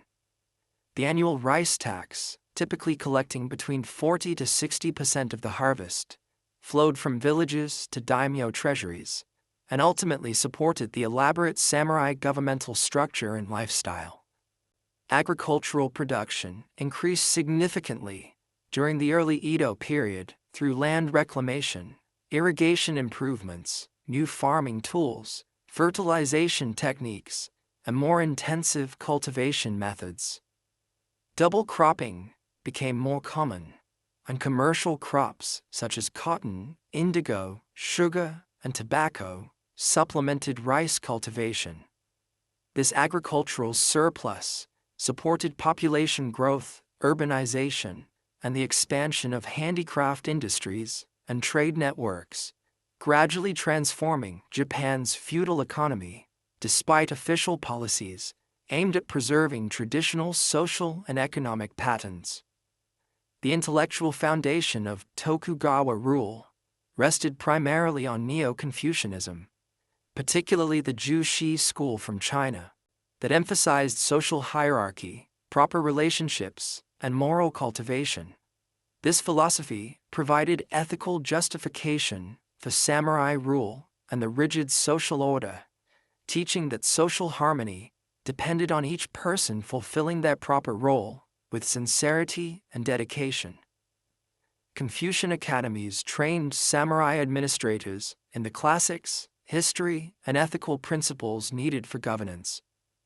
The Tokugawa Shogunate established the Shoheiko in Edo as the official academy for bakufu retainers, while daimyo domains created their own schools for local samurai education. Buddhist institutions, formerly independent political and military powers, were brought under strict governmental control. The Tokugawa implemented the danka system, requiring every household to register with a Buddhist temple, primarily to eradicate Christianity, but also to create comprehensive population records. Temples became integrated into the administrative structure, performing quasi-governmental functions such as registration of births, deaths, and marriages.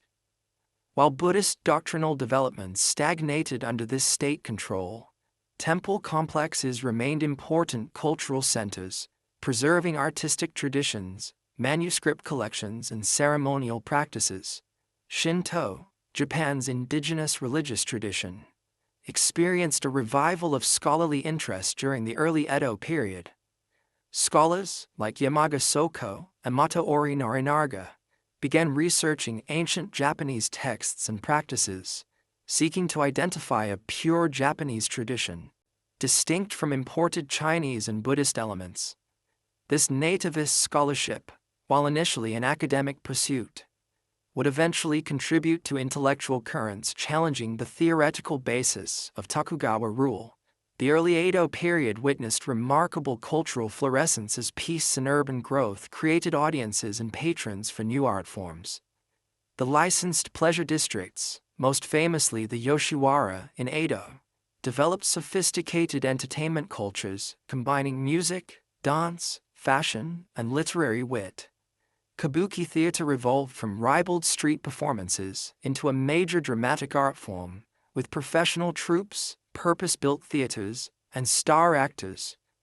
Bunraku puppet theater reached artistic maturity with sophisticated mechanical puppets, emotional musical accompaniments, and dramatic texts by master playwrights like Chikamatsu Monzamon, whose historical dramas and domestic tragedies explored the conflict between social obligation and personal feeling at the heart of Edo period moral dilemmas. By the mid-17th century, the Tokugawa had established a remarkably stable and well-articulated governing system that would endure with relatively minor adjustments for more than 2 centuries. The traumas of the Sengoku period faded into historical memory as generations grew up knowing only the Pax Tokugawa. The samurai class, no longer defined by battlefield prowess, developed new identities as administrators, scholars, and cultural arbiters. Japan entered a period of isolation, but not stagnation, as dynamic internal developments in economy, society, and culture continued within the framework of Tokugawa feudal institutions. A samurai class during the Edo period lived according to an elaborate code of conduct that governed virtually every aspect of their existence. Bushido, the way of the warrior, reached its most developed form, not during the centuries of warfare, but paradoxically during the long Tokugawa peace. This ethical code emphasized loyalty, honor, self-discipline, and death, rather than dishonor.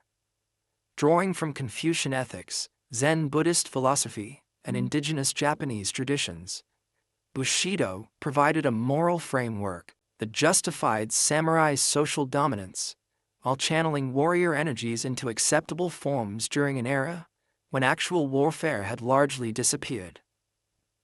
The daily life of a samurai varied considerably depending on rank and wealth. High-ranking samurai served as senior administrators in domain governments, advised daimyo lords on policy matters, and enjoyed comfortable material circumstances with spacious residences and numerous servants. Middle-ranking samurai filled specialized bureaucratic positions, requiring literacy and administrative skills. The lowest-ranking samurai, forming the majority of the warrior class, lived in modest circumstances not far removed from commoner standards, working as clerks, guards, or minor officials while struggling to maintain appearances appropriate to samurai status. The typical samurai residence in a castle town reflected both status considerations and practical needs. Houses faced south for optimal light and were arranged hierarchically, with higher-ranking samurai living closer to the daimyo castle. The main entrance, protected by a roofed gate, led to a reception area where visitors waited and lower-status individuals could speak with household members without entering the main dwelling. Interior spaces were divided by sliding paper doors and floor mats of standardized size. Decorative elements were restrained, with simple calligraphy scrolls and flower arrangements in alcoves called tokonoma, serving as focal points. Gardens, even very small ones, provided aesthetic pleasure and reflected the samurai ideal of finding beauty in disciplined nature. Samurai education emphasized both literary and martial training, the twin paths of the ideal warrior.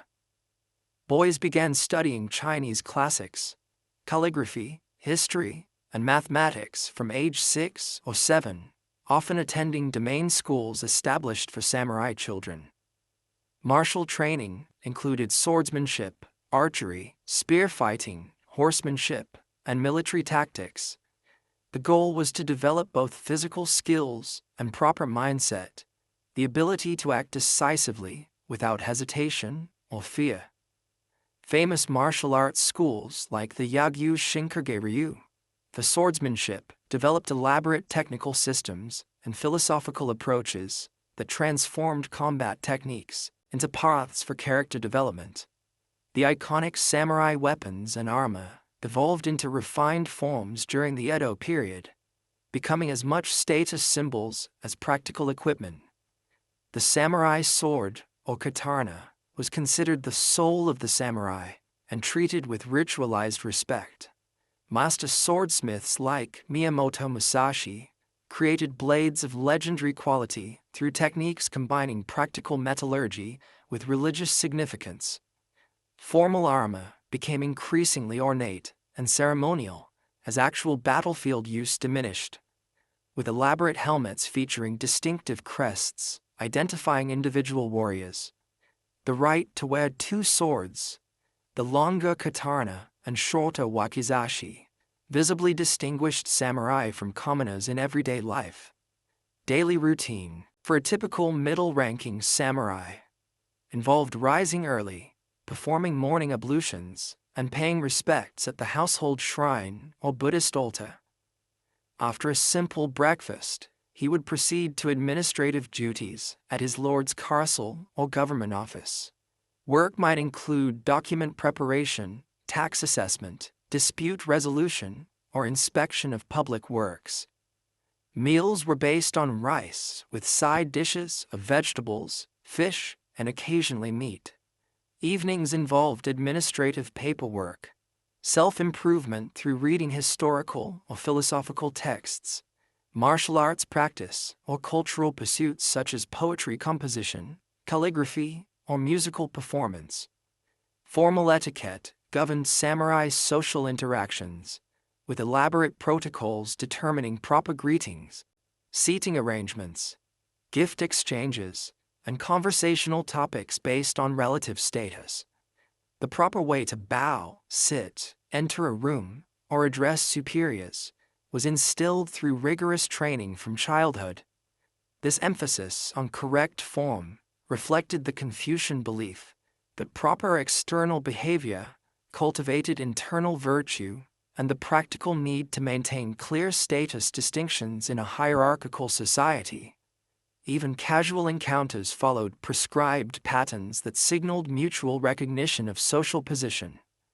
Marriage for samurai was primarily a political and economic alliance between families, rather than a relationship based on personal attraction.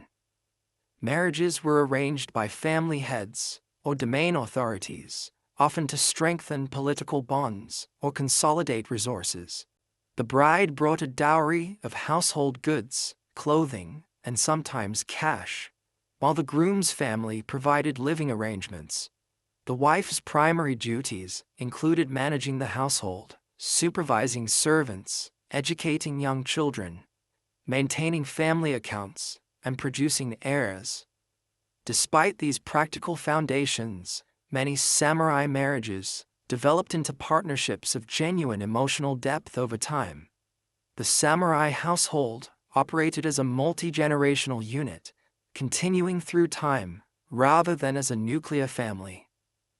Family headship passed from father to eldest son, with younger sons either establishing branch families or remaining as dependents.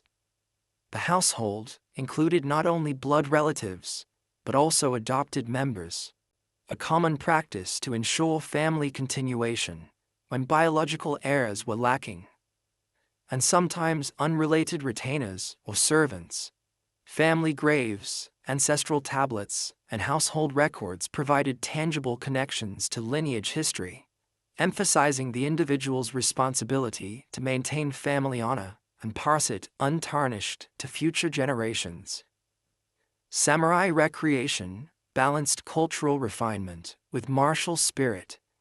Literary pursuits included poetry, composition, often in structured social gatherings, where participants composed verses following established themes.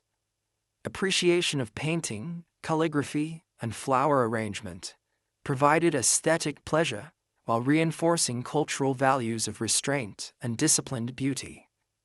The tea ceremony evolved into a highly formalized ritual, embodying wabi-sabi aesthetics of transience and imperfection, providing spiritual contemplation within a structured social context. Musical accomplishment on instruments like the shakuhachi flute or shamisen lute demonstrated cultural refinement. Physical recreation maintained martial readiness while serving social and political functions. Archery competitions, originally religious rituals, became tests of concentration and technical skill. Sumo wrestling codified with elaborate rituals and technical classifications, developed from battlefield grappling techniques into a specialized combat sport. Hunting, restricted by shogunal regulations to certain areas and seasons, maintained skills in horsemanship and weapon use. These activities reinforced samurai identity as warriors, even in peaceful times, and provided arenas for demonstrating physical prowess and building bonds with peers. Spiritual life for samurai typically included elements from multiple religious traditions. Confucianism provided ethical principles for daily conduct and social relationships. Buddhism offered perspectives on impermanence and detachment, valuable for warriors who needed to face death without fear. Shinto practices honored ancestors and natural forces. Many samurai maintained household shrines for both Buddhist contemplation and Shinto observances, participating in public festivals and ceremonies according to the ritual calendar. Religious observance was integrated with social duty and personal discipline, rather than compartmentalized as a separate sphere of life. The Zen Buddhist influence on samurai culture was particularly pronounced in aesthetic values and philosophical outlook. Zen emphasis on direct experience rather than theoretical knowledge resonated with warrior pragmatism. The aesthetic principles of simplicity, suggestion rather than explicit statement, and finding beauty in austerity shaped samurai taste in everything, from garden design to food presentation. Zen influenced arts like ink painting, haiku poetry, and the tea ceremony, cultivated mental stillness and heightened awareness of the present moment, qualities equally valuable in combat and administration. The samurai relationship with death formed a distinctive aspect of their culture. Following the principle that the way of the samurai is found in death, warriors were expected to maintain constant awareness of mortality and readiness to die with dignity when circumstances required. Ritual suicide, seppuku, represented the ultimate demonstration of samurai resolve, converting inevitable death into a final act of self-determination and honor. Originally a battlefield practice ensuring warriors would not be captured, seppuku evolved into a highly ritualized ceremony, with specific protocols for different circumstances, including formal punishment, protest against unjust treatment, or atonement for failure. As the Edo period progressed, tensions developed between idealized samurai values and the realities of peacetime bureaucratic life. Fictional tales and theatrical productions increasingly romanticized the heroic samurai of earlier eras who faced clear moral choices on the battlefield, contrasting with the complex ethical compromises required of Edo period administrators. This nostalgia for a more straightforward warrior past influenced how later generations, both Japanese and foreign, would understand samurai identity. The reality of samurai life was always more complex and contradictory than the idealized portrayal, encompassing both noble self-sacrifice and pragmatic self-interest, refined aesthetic sensibility and brutal enforcement of social hierarchy. Throughout the Edo period, samurai culture gradually penetrated other social classes, despite official separation policies. Wealthy merchants adopted samurai aesthetic tastes and educational practices. Farmers incorporated elements of samurai ethical codes into village moral structures. Even outcast groups developed honor codes resembling Bushido principles. This cultural diffusion created a distinctively Japanese civilization that transcended class boundaries while maintaining the formal structures of feudal hierarchy. The samurai class, though relatively small in numbers, thus exerted influence far beyond its demographic weight, establishing cultural patterns that would endure even after the formal abolition of the feudal system in the modern era. The lives of women in samurai households reflected the complex intersection of class privilege and gender constraints in feudal Japan. While experiencing significant restrictions compared to their male counterparts, samurai women, nevertheless, occupied positions of considerable responsibility and influence that distinguished them from women of other social classes. Their experiences varied dramatically, based on household rank, wealth, and individual circumstances, creating a diverse picture that defies simple generalization. Educational standards for daughters of samurai families were remarkably high compared to contemporary societies worldwide. Young girls studied classical literature, calligraphy, poetry composition, music, and tea ceremony, alongside practical household management skills. The goal was to produce cultured women capable of maintaining household affairs, educating children, and representing family honor in social interactions. While different from male education, with its emphasis on military skills and administrative knowledge, samurai women's education created a high level of literacy and cultural refinement that influenced Japanese feminine ideals for centuries. The moral code governing samurai women centered on the Confucian virtues of obedience, modesty, self-discipline, and loyalty. The influential text, Onna Daigaku, or Greater Learning for Women, codified these expectations, instructing women to demonstrate absolute loyalty to their husband's household and subordinate personal desires to family interests. While superficially similar to the restrictions placed on commoner women, these principles carried distinctive implications for samurai women, whose behavior reflected not only on themselves, but on their husband's honor and their family's status within the hierarchical warrior class. Marriage patterns for samurai women differed significantly from those of other classes. Marriages were arranged as political and economic alliances between families, rather than personal choices. A samurai daughter typically married in her mid-teens to a somewhat older man, selected by family elders, often from a family of comparable rank, with useful political connections. The bride moved physically and legally from her birth family to her husband's household, transferring her primary loyalty accordingly. While commoner marriages allowed somewhat greater flexibility and even the possibility of divorce by mutual consent, samurai marriages were more rigidly controlled due to their political implications. Upon joining her husband's household, the samurai wife assumed significant managerial responsibilities. She oversaw domestic servants, managed household finances, maintained family records, supervised food preparation, directed textile production, and ensured proper observation of religious rituals and social obligations.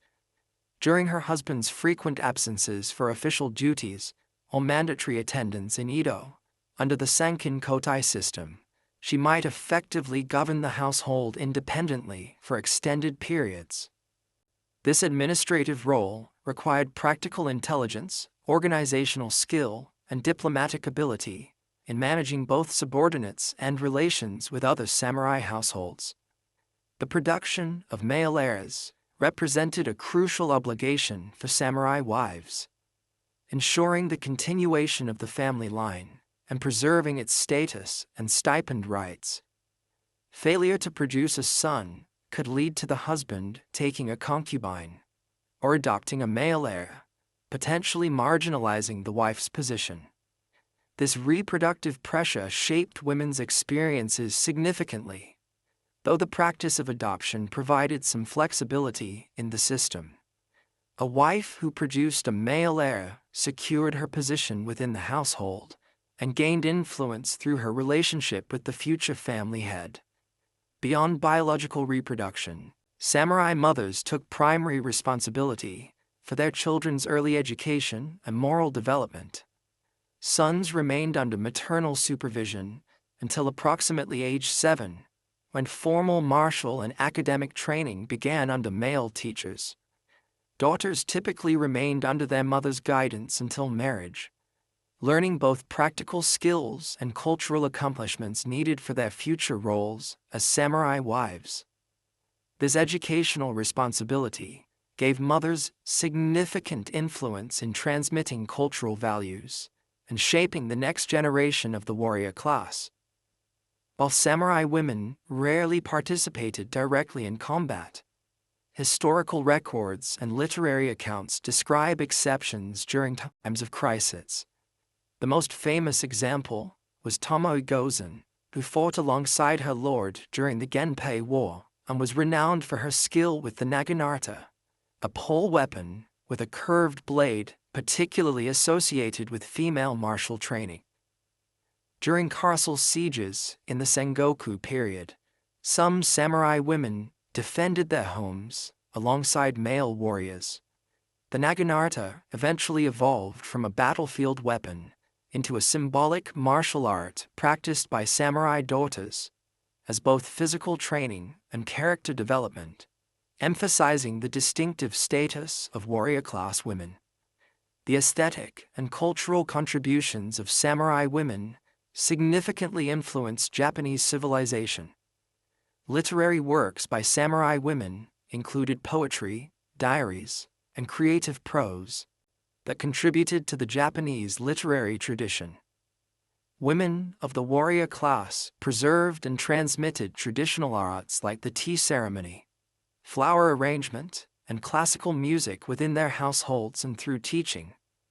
Their patronage supported artisans and performers, while their taste shaped evolving standards of refinement in clothing, interior design, and ceremonial practices. This cultural influence extended beyond the samurai class, as wealthy merchant families increasingly emulated samurai women's accomplishments and aesthetic sensibilities. The political influence of samurai women, while usually exercised indirectly, could be substantial. As mothers of future leaders, wives of current officials, and managers of household networks, they possessed channels of influence that operated alongside formal, male-dominated political structures. Some achieved direct political power as regents for underage sons or as advisors to male relatives. The most dramatic examples came during succession disputes or periods of crisis, when women like Lady Kasuga, nurse to the third Tokugawa shogun, or Lady Yodo, mother of Toyotomi Hideyoshi, emerged as significant political actors, defending family interests against powerful rivals. Religious life offered samurai women spiritual resources and occasional alternatives to conventional married life. Buddhism provided philosophical perspectives on impermanence and suffering that resonated with the constraints of women's lives. Pure Land Buddhist sects, with their emphasis on faith rather than elaborate rituals, attracted many female devotees. Some samurai daughters entered Buddhist convents rather than marrying, particularly during the Sengoku period, when political uncertainty made religious life an attractive alternative. These female monastics sometimes achieved significant learning and spiritual authority, founding temples and teaching both male and female disciples. The position of samurai women evolved over the course of the Edo period, generally becoming more restricted as the Tokugawa peace solidified gender norms. During the turbulent Sengoku period, necessity had often pushed samurai women into active roles managing domains, while male relatives fought campaigns. With the establishment of prolonged peace, stricter interpretations of Confucian gender hierarchy gained influence, gradually limiting women's public activities and strengthening male authority within households. This trend affected urban samurai families more strongly than rural warrior households, where practical needs often trumped ideological prescriptions. Clothing and personal appearance visibly marked samurai women's distinct status. Married women of the warrior class traditionally blackened their teeth with a dye called ohaguro and shaved their eyebrows, painting artificial ones higher on the forehead, practices that signified maturity and married status. Their kimonos featured family crests indicating lineage and rank, using subdued colors and patterns that distinguished them from the more flamboyant styles favored by wealthy merchant women. Hairstyles, ornaments, and accessories followed strict conventions indicating age, marital status, and position within the hierarchy of samurai society. Daily life for samurai women centered on the interior spaces of the household, particularly the private family quarters, separated from the more public reception rooms, where male household members conducted official business. While this spatial division reflected gender norms restricting women's public presence, it also created female-dominated domains where women exercised significant authority. The inner quarters became centers of cultural production and transmission, where poetry was composed, music performed, and artistic skills refined. These female spaces thus paradoxically represented both restriction and a realm of specialized expertise and authority. The experiences of samurai women challenged simplistic narratives about gender in feudal Japan. While clearly subordinate to male authority in formal power structures, they nevertheless wielded significant influence through household management, cultural accomplishment, maternal authority, and personal relationships. Their lives embodied the tension between constraint and agency that characterized feudal Japanese society more broadly, where rigidly hierarchical formal structures coexisted with complex networks of obligation, affection, and practical necessity. Understanding their multifaceted roles provides essential insight into how the samurai class maintained its cultural and political dominance throughout the feudal period. Beneath the apparent serenity of Tokugawa rule lay persistent tensions that occasionally erupted into open rebellion. The Tokugawa peace was maintained not by universal consent, but through sophisticated systems of surveillance, legal control, and strategic application of force. The shogunate and domain governments developed elaborate mechanisms to monitor potential threats, suppress dissent, and maintain the rigid social order essential to feudal stability. These systems of control and the rebellions they sought to prevent reveal the underlying power dynamics that sustained Japanese feudalism for centuries. The most famous rebellion of the early Edo period occurred in 1637 to 1638, when Christian peasants and martialist samurai rose up in the Shimabara Peninsula and nearby Amakusa Islands. The Shimabara Rebellion, led by the charismatic youth Amakusa Shiro, drew together approximately 37,000 rebels driven by religious persecution, excessive taxation, and local grievances against harsh domain administration. The uprising required a massive shogunal response, with over 125,000 troops besieging the rebels' fortress at Hara Castle for several months. When the castle finally fell, virtually all rebels were executed, regardless of age or gender. This comprehensive suppression reflected Tokugawa determination to eliminate Christianity, which they viewed as an ideological threat to stable rule, and to demonstrate overwhelming force against any challenge to established authority.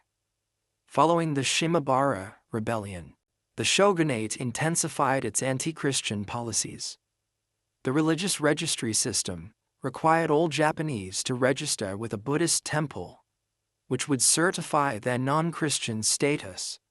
Suspected Christians were forced to perform fumi, the ritual stepping on Christian images, to prove their rejection of the faith.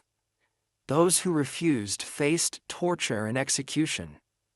These measures effectively drove Christianity underground, where small communities of hidden Christians maintained their faith in secret for over 2 centuries, blending Christian beliefs with Buddhist and Shinto elements to avoid detection.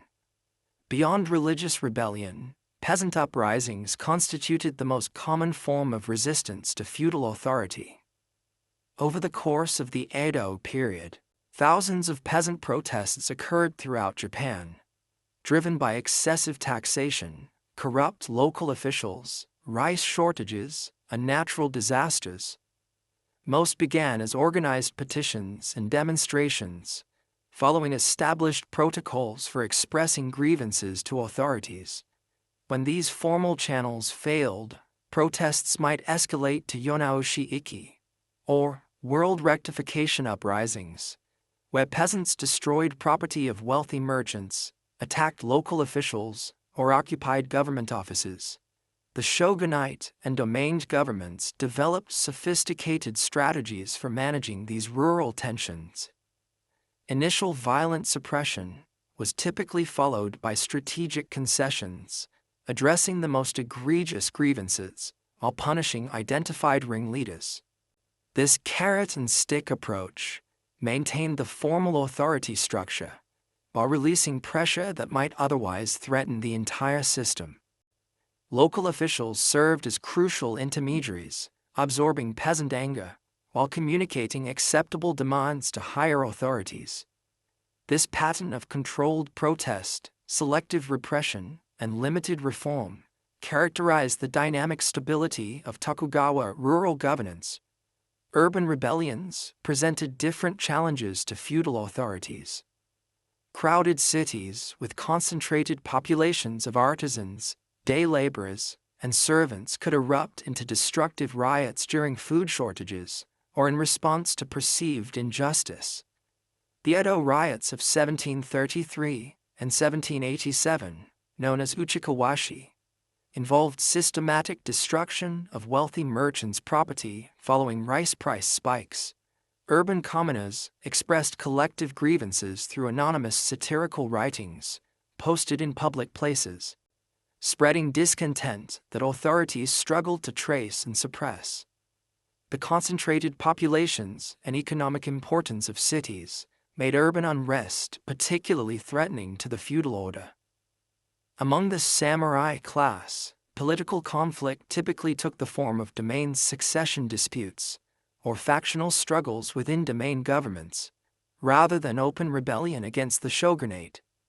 When disagreements over succession or policy reached an impasse, rival factions might appeal to the shogunate to adjudicate, leveraging bakufu authority to advance their position. The most dramatic samurai resistance came from ronin, masterless samurai, whose severed lord-vassal relationships placed them outside normal control mechanisms. Groups of ronin periodically plotted to attack shogunal officials or foment larger uprisings, though most such conspiracies were discovered and suppressed before implementation. The most celebrated incident involving ronin was the 1702 vendetta of the 47 samurai of Ako domain, after their lord was forced to commit seppuku for attacking a shogunal official who had insulted him. These loyal retainers spent 2 years planning revenge while appearing to have abandoned their samurai values. Their eventual success in executing a coordinated attack that killed their lord's enemy created a profound dilemma for shogunal authorities. The vendetta violated explicit prohibitions against private revenge but exemplified the samurai virtues of loyalty and perseverance. After considerable deliberation, the shogunate ordered the ronin to commit seppuku, an honorable punishment acknowledging both their crime and their adherence to Bushido principles. The 47 ronin incident rapidly entered popular culture through dramatic adaptations, woodblock prints, and oral storytelling. These portrayals generally celebrated the ronin as paragons of samurai virtue, while depicting shogunal officials as bureaucratic legalists disconnected from true warrior values. This romanticization of rebellion, in carefully circumscribed circumstances, revealed tensions within samurai identity during the peaceful Edo period.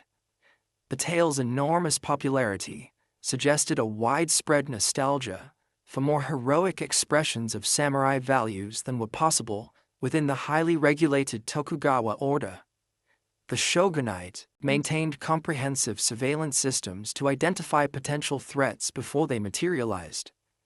The metsuke, or inspectors, formed an intelligence network monitoring daimyo activities, government officials, and potential sources of unrest. Traveling in disguise, these agents gathered information on local conditions, popular sentiment, and possible conspiracies. In Edo, the overstretched police force of Urike and Doshin was supplemented by networks of informants drawn from outcast communities, who monitored gambling dens, unlicensed brothels, and other criminal gathering places.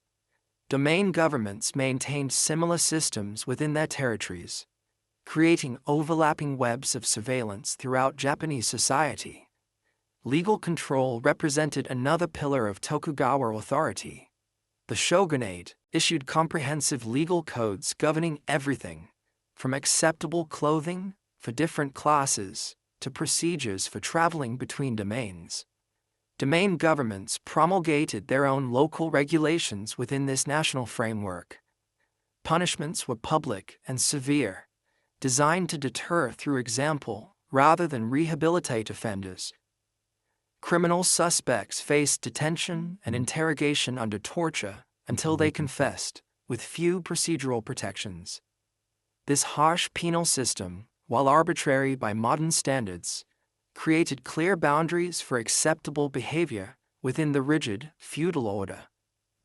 Physical movement throughout Japan was carefully regulated through the sekisho, or barrier station system.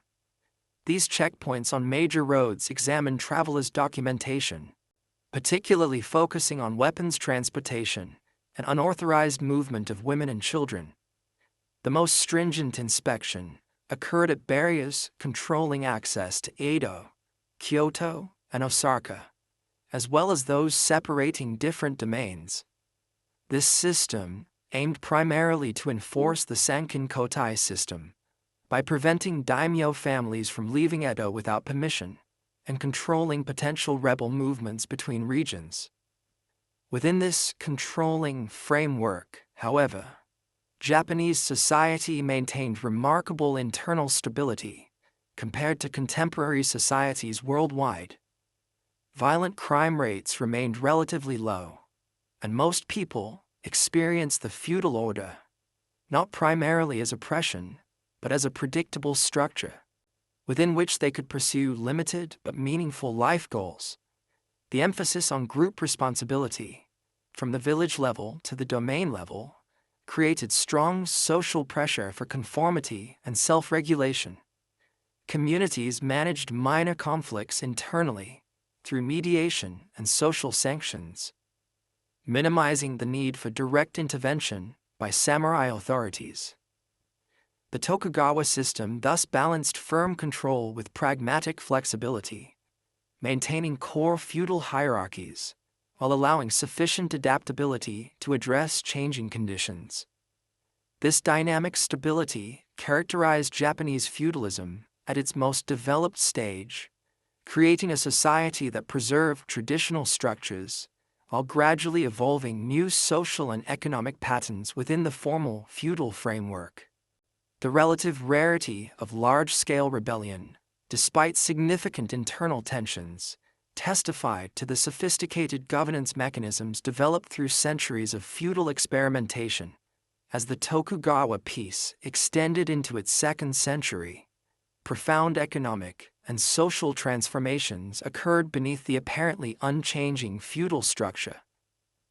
The rigid four-class hierarchy and formal political institutions remained intact, but the actual distribution of wealth, influence, and cultural authority shifted dramatically.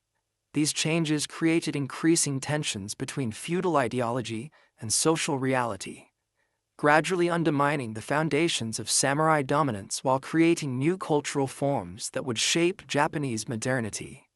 The most significant economic development was the steady growth of a sophisticated commercial economy, increasingly divorced from the agrarian foundations of feudal society. Osaka emerged as the commercial center of Japan, where rice collected as tax revenue from domains throughout the country was converted into cash through commodity markets. Professional merchants developed complex financial instruments, including futures contracts, bills of exchange, and commercial paper. Domain governments increasingly relied on wealthy merchant houses like the Mitsui, Sumitomo, and Konoike families for loans to cover expenses, creating financial relationships that contradicted the official ideology, placing merchants at the bottom of the social hierarchy. Urban growth continued throughout the period, with Edo surpassing 1 million residents to become the world's largest city. Other castle towns and trading centers like Osaka and Kyoto similarly expanded, creating unprecedented concentrations of non-agricultural population. These urban areas developed distinctive cultures centered on the chonin, or townspeople, including merchants, artisans, entertainers, and service providers of all kinds. Freed from many rural social constraints and often possessing considerable disposable income, urban commoners patronized theaters, pleasure quarters, restaurants, and other commercial entertainment, creating a vibrant popular culture that gradually overshadowed traditional elite arts. The samurai class faced increasing economic distress as their fixed stipends failed to keep pace with the commercialization of the economy. While rice remained the official medium for samurai compensation, its real value fluctuated with market conditions beyond their control. Many samurai fell into debt to merchant financiers, creating the painful paradox of the officially highest-ranking class becoming economically dependent on the lowest. Domain governments faced similar financial pressures, with many engaging in desperate expedients, including currency debasement, forced loans from wealthy merchants, and increased peasant taxation. This economic precarity intensified status anxiety among samurai, who struggled to maintain appearances appropriate to their rank. The growing gap between feudal ideology and socio-economic reality generated various responses from the Tokugawa regime. The shogunate periodically attempted to reverse commercialization through sumptuary laws limiting merchant luxury, currency reforms to stabilize rice values, and moral exhortations promoting frugality and traditional values. These reform efforts, most notably those led by shogunal advisors Matsudaira Sadanobu in the 1790s and Mizuno Tadakuni in the 1840s, achieved temporary effects, but could not permanently reverse the underlying economic transformation. Each attempted return to feudal fundamentals was followed by renewed commercial growth. Once reform momentum faded, rural Japan also experienced significant changes during this period. Agricultural innovations, including new seed varieties, fertilization techniques, irrigation improvements, and double cropping, increased productivity substantially.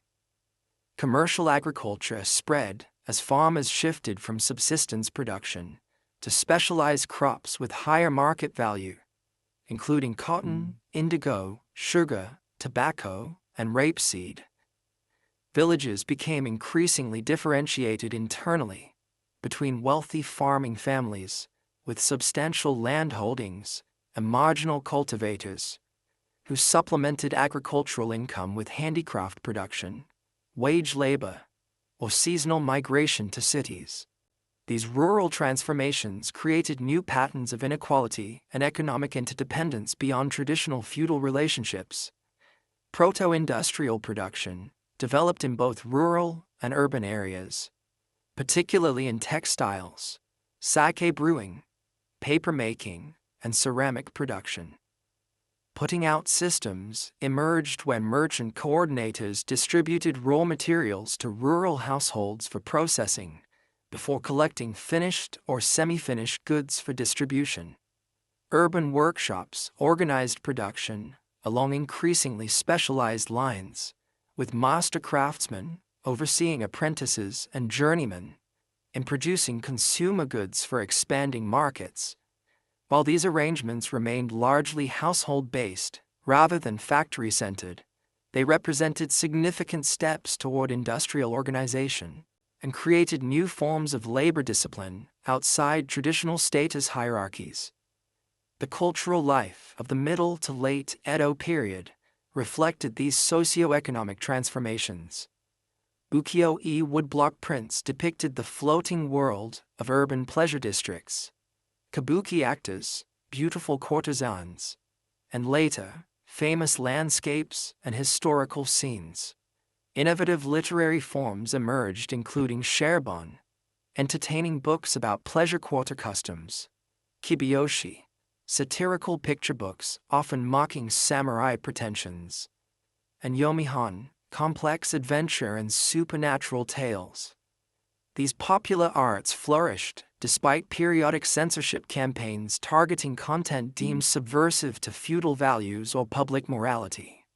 Kabuki theater reached artistic maturity during this period, developing sophisticated staging techniques, iconic performance styles, and classic plays that remain in the repertoire today.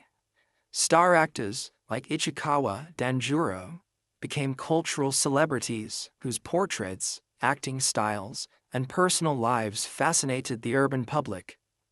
While officially considered disreputable entertainment appropriate only for commoners, kabuki gradually attracted elite patronage, with samurai attending performances in disguise.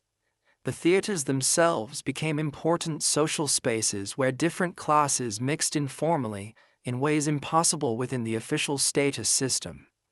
The licensed pleasure quarters, particularly Edo's Yoshiwara and Osaka's Shinmachi, developed elaborate cultural codes governing everything from appropriate conversation to seasonal fashion trends.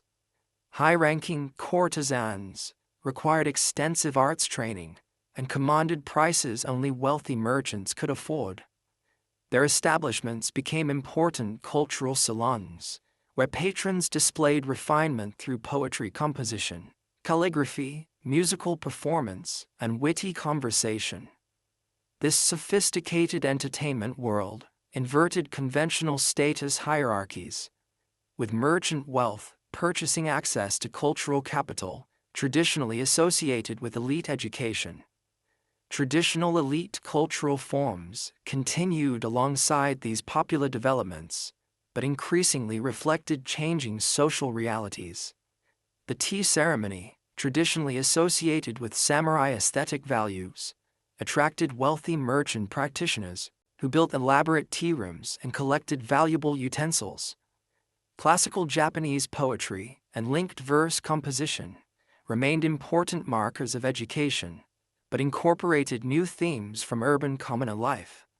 Scholarly pursuits, including medicine, botany, mathematics, and historical research, flourished among both samurai intellectuals and educated commoners, creating overlapping communities of knowledge transcending status boundaries.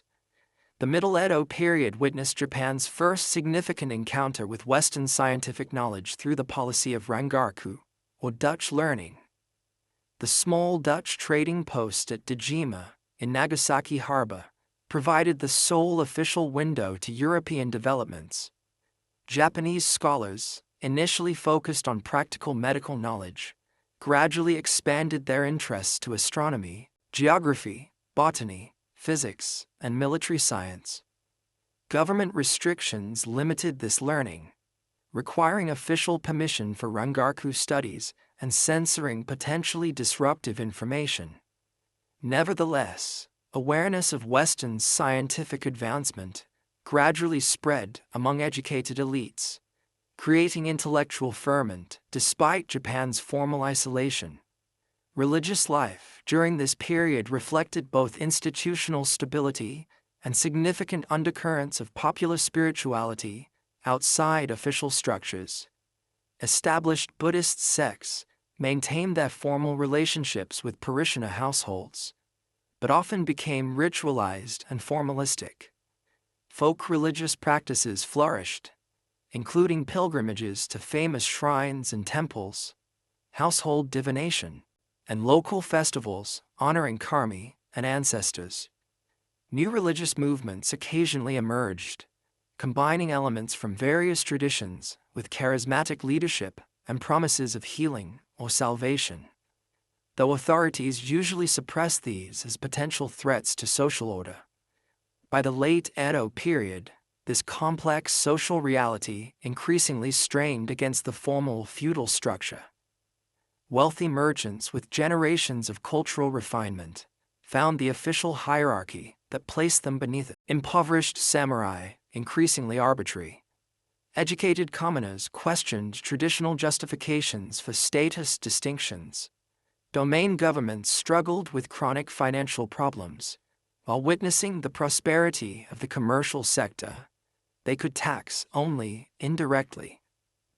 The samurai class faced a growing identity crisis as their military function became increasingly vestigial, while their administrative role was partially supplanted by competent commoner clerks and managers. These internal tensions might have continued evolving gradually within the Tokugawa framework had external pressures not forced more rapid change. The appearance of Russian, British, and American ships in Japanese waters, with increasing frequency from the late 18th century onward, confronted the shogunate with unprecedented diplomatic and military challenges.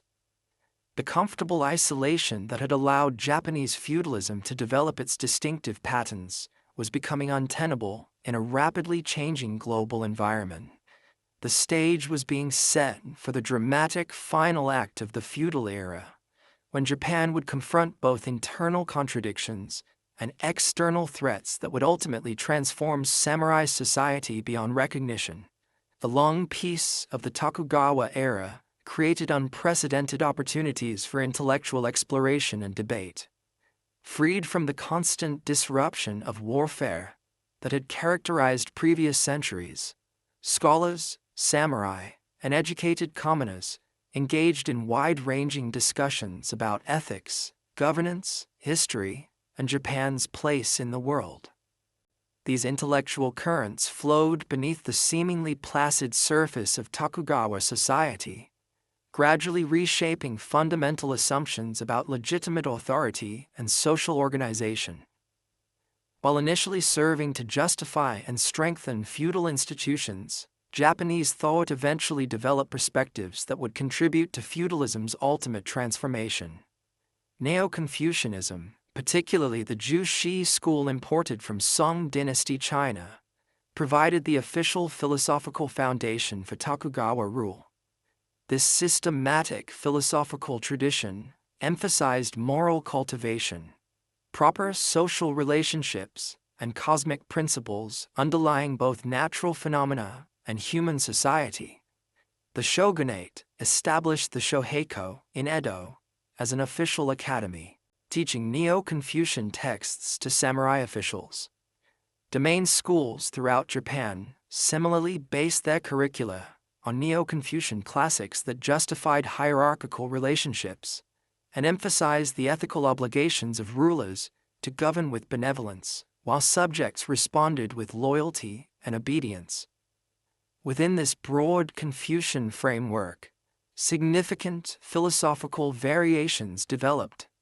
The Kogaku, or ancient learning school, advocated returning to the original texts of Confucius and Mencius, rather than relying on later commentaries.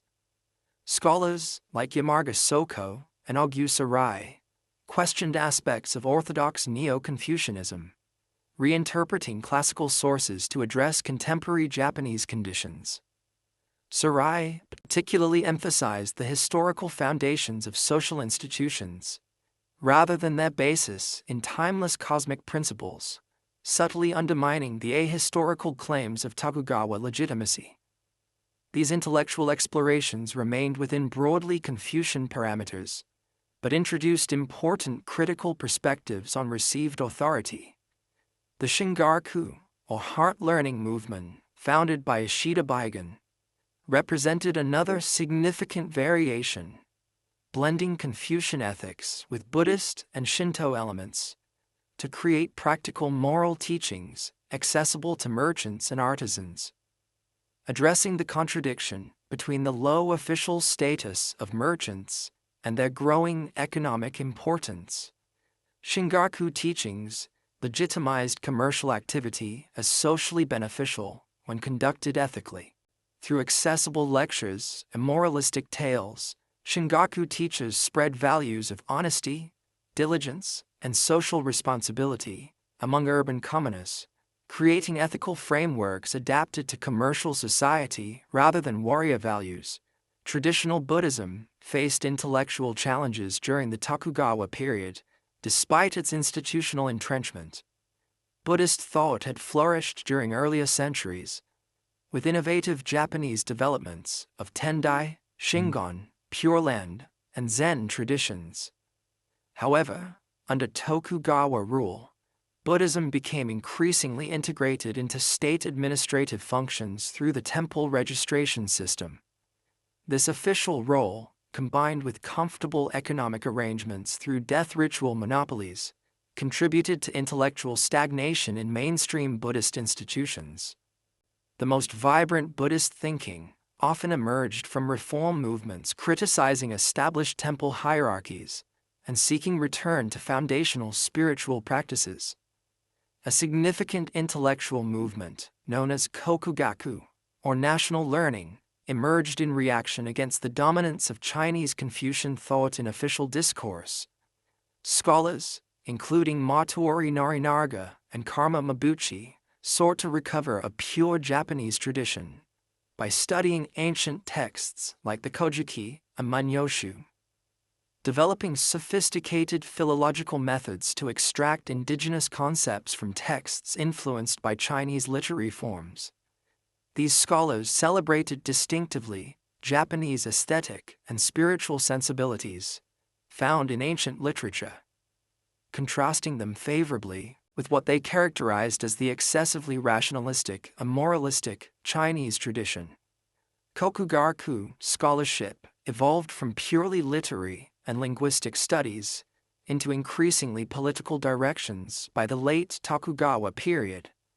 Hirata Atsutarne expanded the movement's focus to include revival of ancient Shinto practices and cosmological views centered on the divine origins of the imperial line. His writings emphasized Japan's spiritual superiority to other nations and the sacred nature of the Japanese polity. While initially focused on scholarly recovery of ancient traditions, Kokugaku thinking ultimately contributed to emerging nationalism that questioned the legitimacy of the shogunate while elevating imperial authority, a perspective that would play a crucial role in feudalism's eventual overthrow. Western knowledge filtered into Japan through the narrow channel of Rangaku, or Dutch learning, permitted under the otherwise strict isolation policies.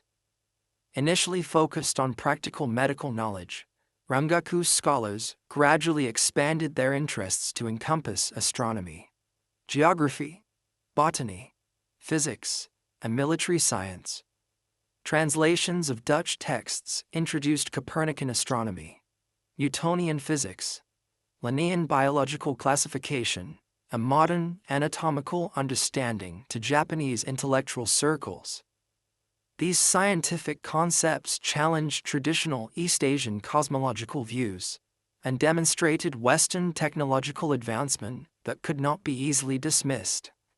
The most significant work translating Western scientific knowledge was Sugata Genpaku's Kaitai Shinsho, an anatomy text based on a Dutch translation of a German work. Sugata and his colleagues performed dissections, confirming the accuracy of Western anatomical illustrations, an experience he described as like walking in darkness when suddenly a light appears. This empirical verification of Western scientific accuracy stimulated interest in other areas of European knowledge and gradually undermined confidence in traditional explanations of natural phenomena. The concept that objective investigation could yield reliable knowledge independent of established authority represented a subtle but profound challenge to feudal thought patterns. Beyond specific scientific content, Rangaku introduced methodological approaches, emphasizing empirical observation, mathematical analysis, and systematic classification. Japanese scholars, engaging with Western science, began applying these methods to indigenous subjects, including detailed surveys of Japanese geography, flora, fauna, and mineral resources. This empirical tradition found expression in scholars like Ino Tadatarka, who conducted Japan's first accurate coastal surveys using modern astronomical techniques, and Takahashi Yoshitoki, who calculated solar and lunar orbits with precision surpassing traditional calendar methods. These practical demonstrations of scientific efficacy gradually shifted intellectual authority from classical texts toward empirical investigation. Historical scholarship underwent significant development during the Tokugawa period, with implications for understanding Japan's political structures. The Mitogaku, or Mito School, sponsored by the daimyo of Mito Domain, undertook the massive project of compiling the Dainihon Shi, a comprehensive history of Japan. While officially loyal to the Tokugawa regime, Mito scholars emphasized the imperial line's unbroken descent and historical significance, subtly questioning the shogunate's relationship to this ultimate source of legitimacy. This historical perspective, combined with growing awareness of Western imperial threats, contributed to the Sono Joi, or revere the emperor, expel the barbarians, ideology that would animate anti-Tokugawa movements in the Bakumatsu period. Practical learning traditions developed alongside more theoretical scholarship, addressing governance, agriculture, commerce, and social welfare. Agronomist scholars like Miyazaki Yasusada compiled detailed manuals on farming techniques, crop varieties, and land management. Economic thinkers such as Kumazawa Banzan, Honda Toshiaki, and Sarto Nobuhiro developed increasingly sophisticated analyses of production, trade, and monetary policy. These practical intellectual traditions often combined Confucian ethical concerns with empirical observation and pragmatic problem-solving approaches, creating a distinctive Japanese policy discourse that would influence later modernization efforts. By the early 19th century, awareness of Western imperial expansion in Asia stimulated new forms of strategic thinking. The fall of China's Qing dynasty to British power in the Opium War, 1839 to 1842, particularly alarmed Japanese observers. Scholars like Sakuma Shizan and Yokoi Shonan argued for selective adoption of Western military technology and organizational methods, while maintaining Japanese cultural and spiritual foundations. The slogan, Eastern Ethics, Western Science, captured this synthetic approach, which sought to strengthen Japan against external threats while preserving core values. This strategic thinking represented an important intellectual bridge between feudal traditions and modernizing imperatives. These diverse intellectual currents flowed together in complex ways during the final decades of the Tokugawa period. Neo-Confucian orthodoxy remained officially dominant, but faced challenges from multiple directions. Kokugaku nativism questioned the legitimacy of Chinese cultural models. Rangaku's scholarship demonstrated the practical superiority of Western scientific approaches. Historical studies raised questions about the shogunate's relationship to imperial authority, and economic writings highlighted the contradictions between feudal status hierarchies and commercial realities. Together, these intellectual developments created conceptual resources for reimagining Japanese society beyond feudal parameters. The intellectual ferment of the late Tokugawa period directly influenced the leaders who would eventually dismantle feudalism during the Meiji Restoration. Many key figures in the anti-Tokugawa movement emerged from these scholarly traditions, particularly from lower-ranking samurai families, with strong educational backgrounds, but limited opportunities within the ossified feudal structure. Their exposure to diverse intellectual perspectives, from Neo-Confucian ideals of virtuous governance to Kokugaku, celebration of imperial legitimacy, to Rangaku, awareness of Western power, shaped their understanding of Japan's challenges and possibilities. The feudal system that had nurtured this intellectual flowering would ultimately be transformed by the very ideas it had allowed to develop. As the 19th century progressed, the Tokugawa system faced mounting pressures, both internal and external, that would ultimately bring Japan's feudal era to a dramatic close. Economic strains, social tensions, ideological challenges, and foreign threats converged to undermine a political structure that had maintained stability for over 2 centuries.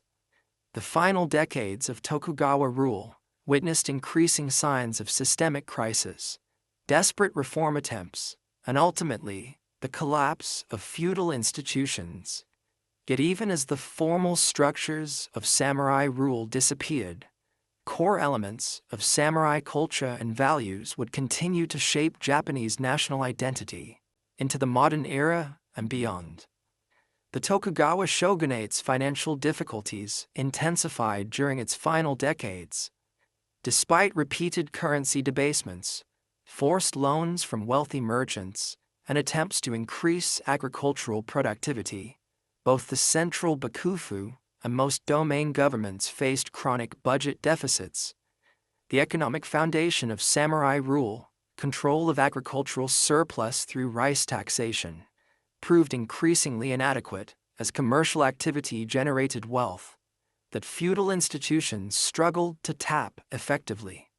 Lower-ranking samurai particularly suffered from fixed stipends that failed to keep pace with inflation, creating a discontented class of educated warriors with diminishing stakes in maintaining the system. Natural disasters compounded these economic challenges. The Tempo famine of 1833 to 1837, triggered by unusually cold weather that destroyed rice harvests across Japan, caused widespread suffering and numerous peasant uprisings. The Great Ansei earthquake of 1855 devastated Edo, destroying samurai residences and government buildings, while being interpreted by many as an ominous sign for the regime. These catastrophes strained relief resources, highlighted administrative inadequacies, and intensified questioning of the Tokugawa order's ability to fulfill its basic protective functions. Reform efforts by the shogunate proved insufficient to address these systemic problems. The Tempo reforms, implemented by senior counselor Mizuno Tadakuni between 1841 and 1843, attempted to revitalize Tokugawa rule through currency stabilization, sumptuary regulations, restricting merchant luxury, forced price reductions, and bureaucratic restructuring. Despite initial vigor, these measures faced resistance from entrenched interests and failed to address underlying structural contradictions. The reforms' limited success demonstrated the difficulty of preserving feudal institutions against powerful economic and social currents moving in contrary directions. Western imperial pressure delivered the decisive external shock to this already strained system. In 1853, American Commodore Matthew Perry arrived in Edo Bay with 4 black ships, steam-powered warships whose technology demonstrated Western military superiority. Perry delivered a letter from President Fillmore, demanding diplomatic relations and protection for shipwrecked American sailors. When Perry returned the following year with a larger fleet, the shogunate, recognizing its military vulnerability, signed the Convention of Kanagawa, opening 2 ports to American ships and establishing a U.S. consulate. Similar unequal treaties with other Western powers soon followed. These treaty concessions triggered a profound political crisis. The shogunate had violated fundamental national seclusion policies without imperial approval, undercutting its legitimacy as protector of the realm. The emperor's formal consent was hastily sought but internally disputed. The slogan, Sono Joi, revere the emperor, expel the barbarians, gained popularity, especially among lower-ranking samurai in domains traditionally distant from Tokugawa control. Anti-foreign incidents multiplied, including attacks on Western diplomats and merchants that provoked punitive military responses, demonstrating feudal Japan's strategic vulnerability. Political divisions widened as various factions proposed conflicting responses to the Western challenge. Reformist officials like Hata Masayoshi and Inosuke recognized the need for military modernization and diplomatic engagement, while conservatives advocated expelling foreigners and returning to strict isolation. The shogunate attempted to build consensus by consulting daimyo lords, breaking with centuries of top-down governance. But this unprecedented move further revealed its weakening authority.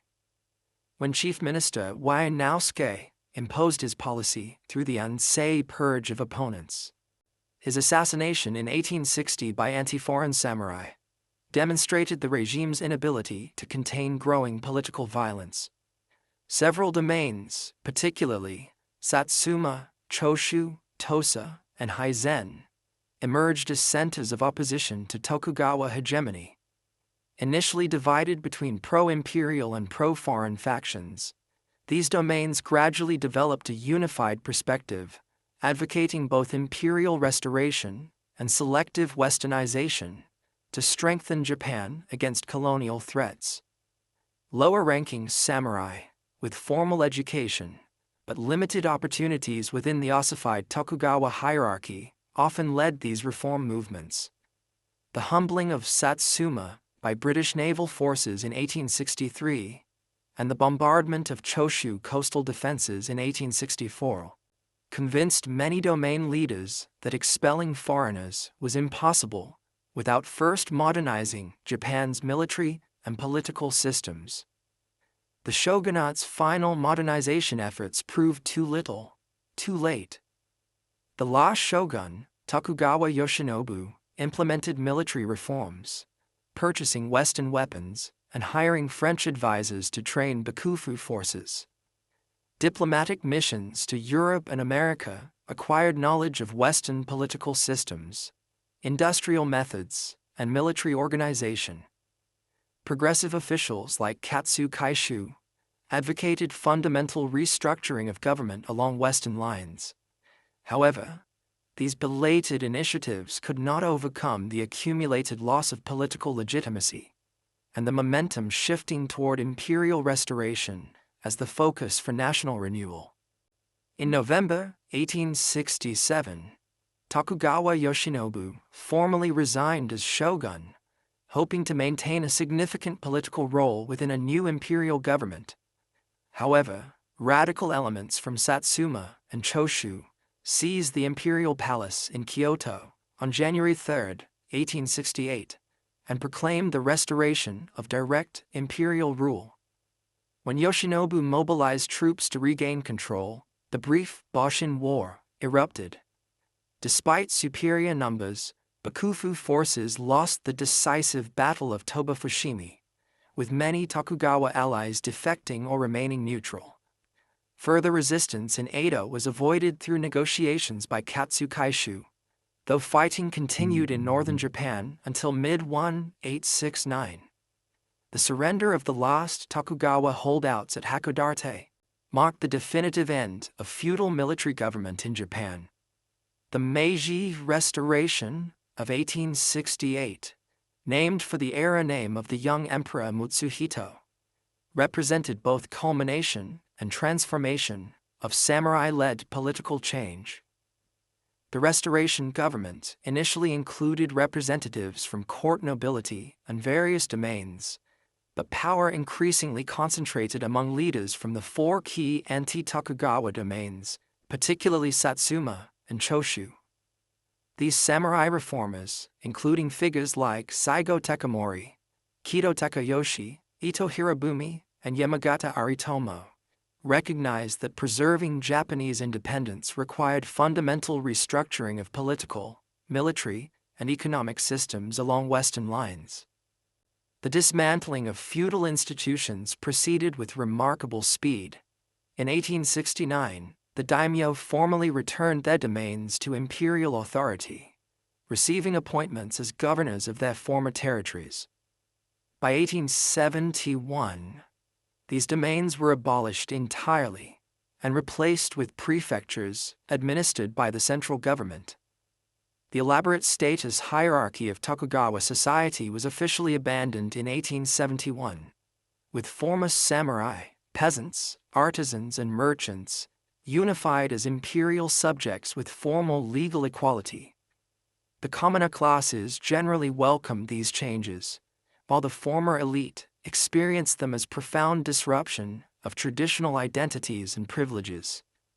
For the samurai class specifically, the Meiji Restoration brought dramatic transformation rather than simple abolition.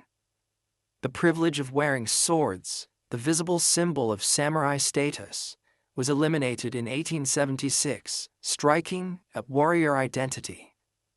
Military reforms replaced domain armies with a national conscript force based on European models, ending the samurai monopoly on martial service.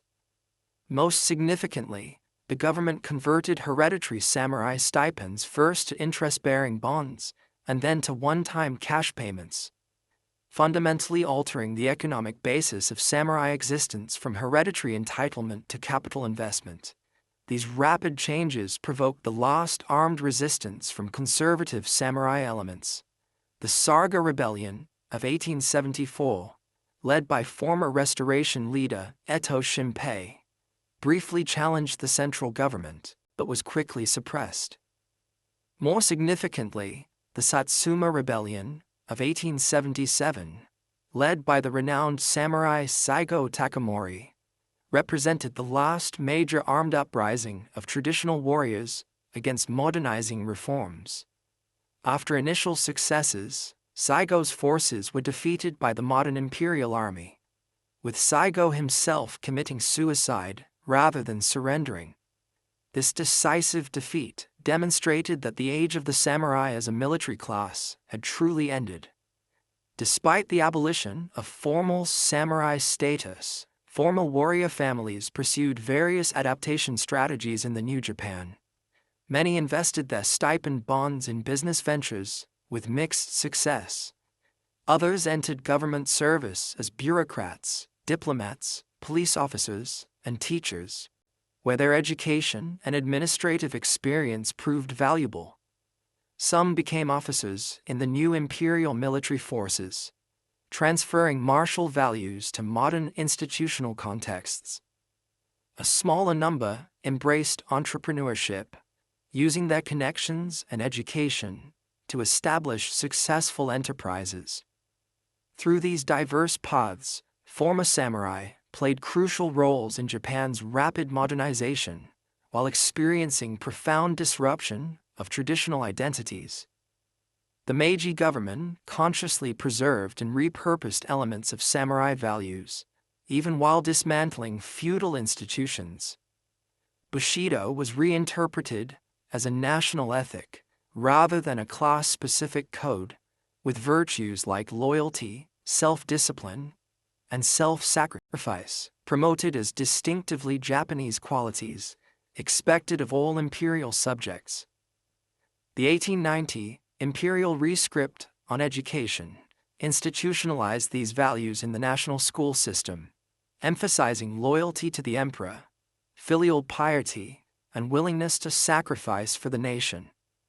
Military training incorporated modified samurai moral concepts alongside Western technical methods.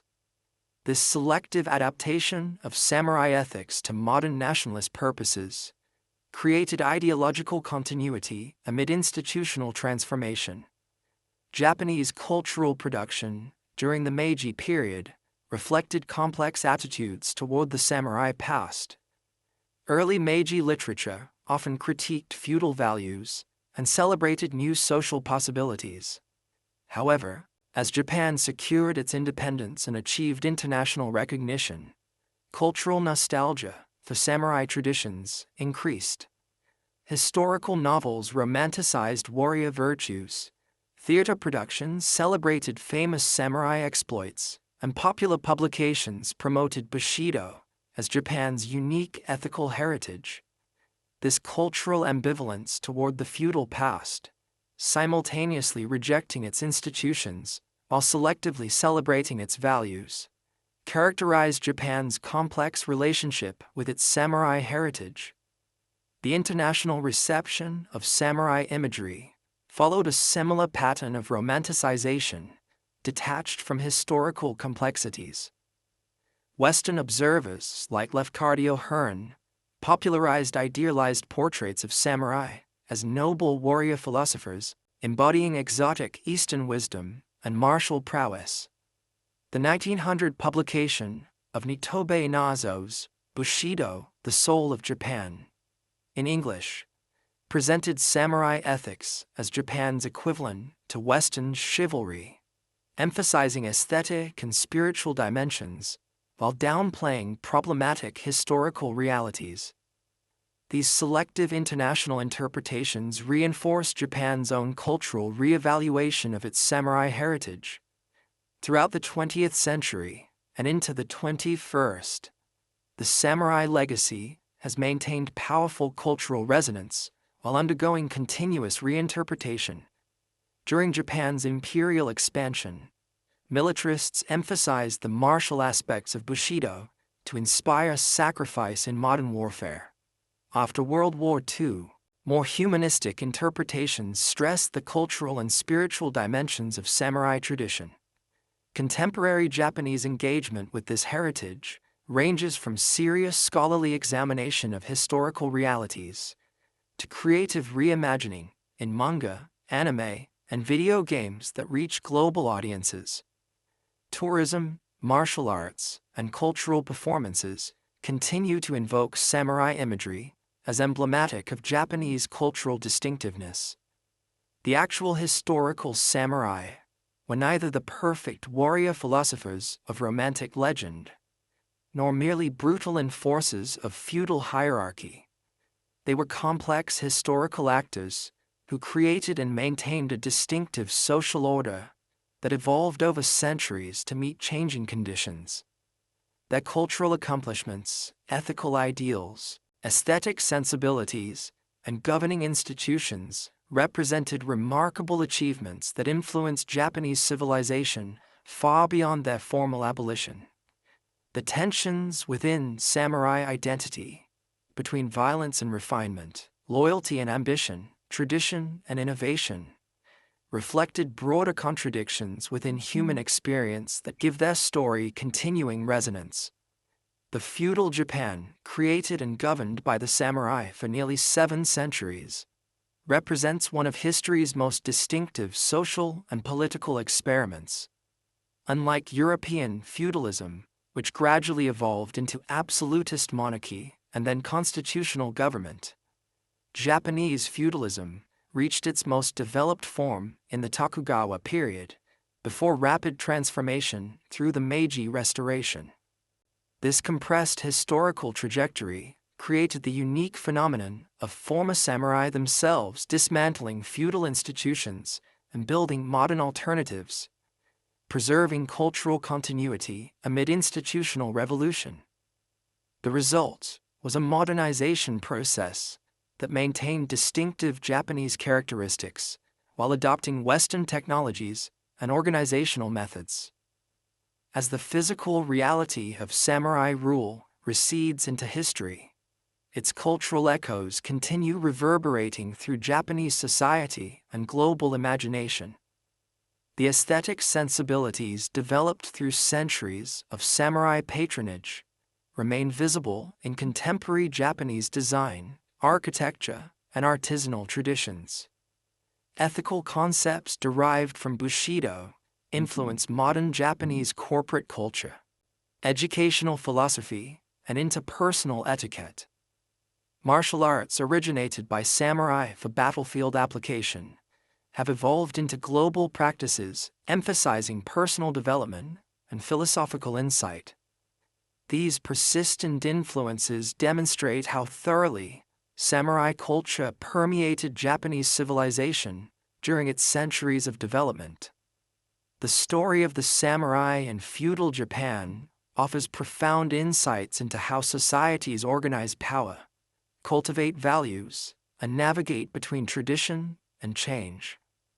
From the emergence of mounted warriors in ancient Japan through the refined court culture of the Heian period, from the chaotic warfare of the Sengoku era to the elaborate political structures of the 18th century Tokugawa peace, and finally, through the dramatic transformation of the Meiji Restoration, this historical journey reveals both the remarkable achievements and inherent limitations of feudal social organization. The samurai legacy remains alive not merely as historical memory, but as a continuing cultural resource that Japan and the world continue to explore, critique, and reinterpret in light of evolving contemporary concerns. The final sleep of feudal Japan came not through violent revolution, but through transformation, led by members of the very class that had defined the feudal order. In this peaceful parsing into history lies perhaps the most distinctive feature of Japan's feudal experience. The samurai, as a formal status group, disappeared into the pages of history, but their cultural influence, ethical ideals, and aesthetic sensibilities continue shaping Japanese identity. The sword has been laid to rest, but the spirit that forged it remains active in countless subtle ways, connecting contemporary Japan to its distinctive historical journey. Through centuries of samurai rule and the remarkable civilization they created.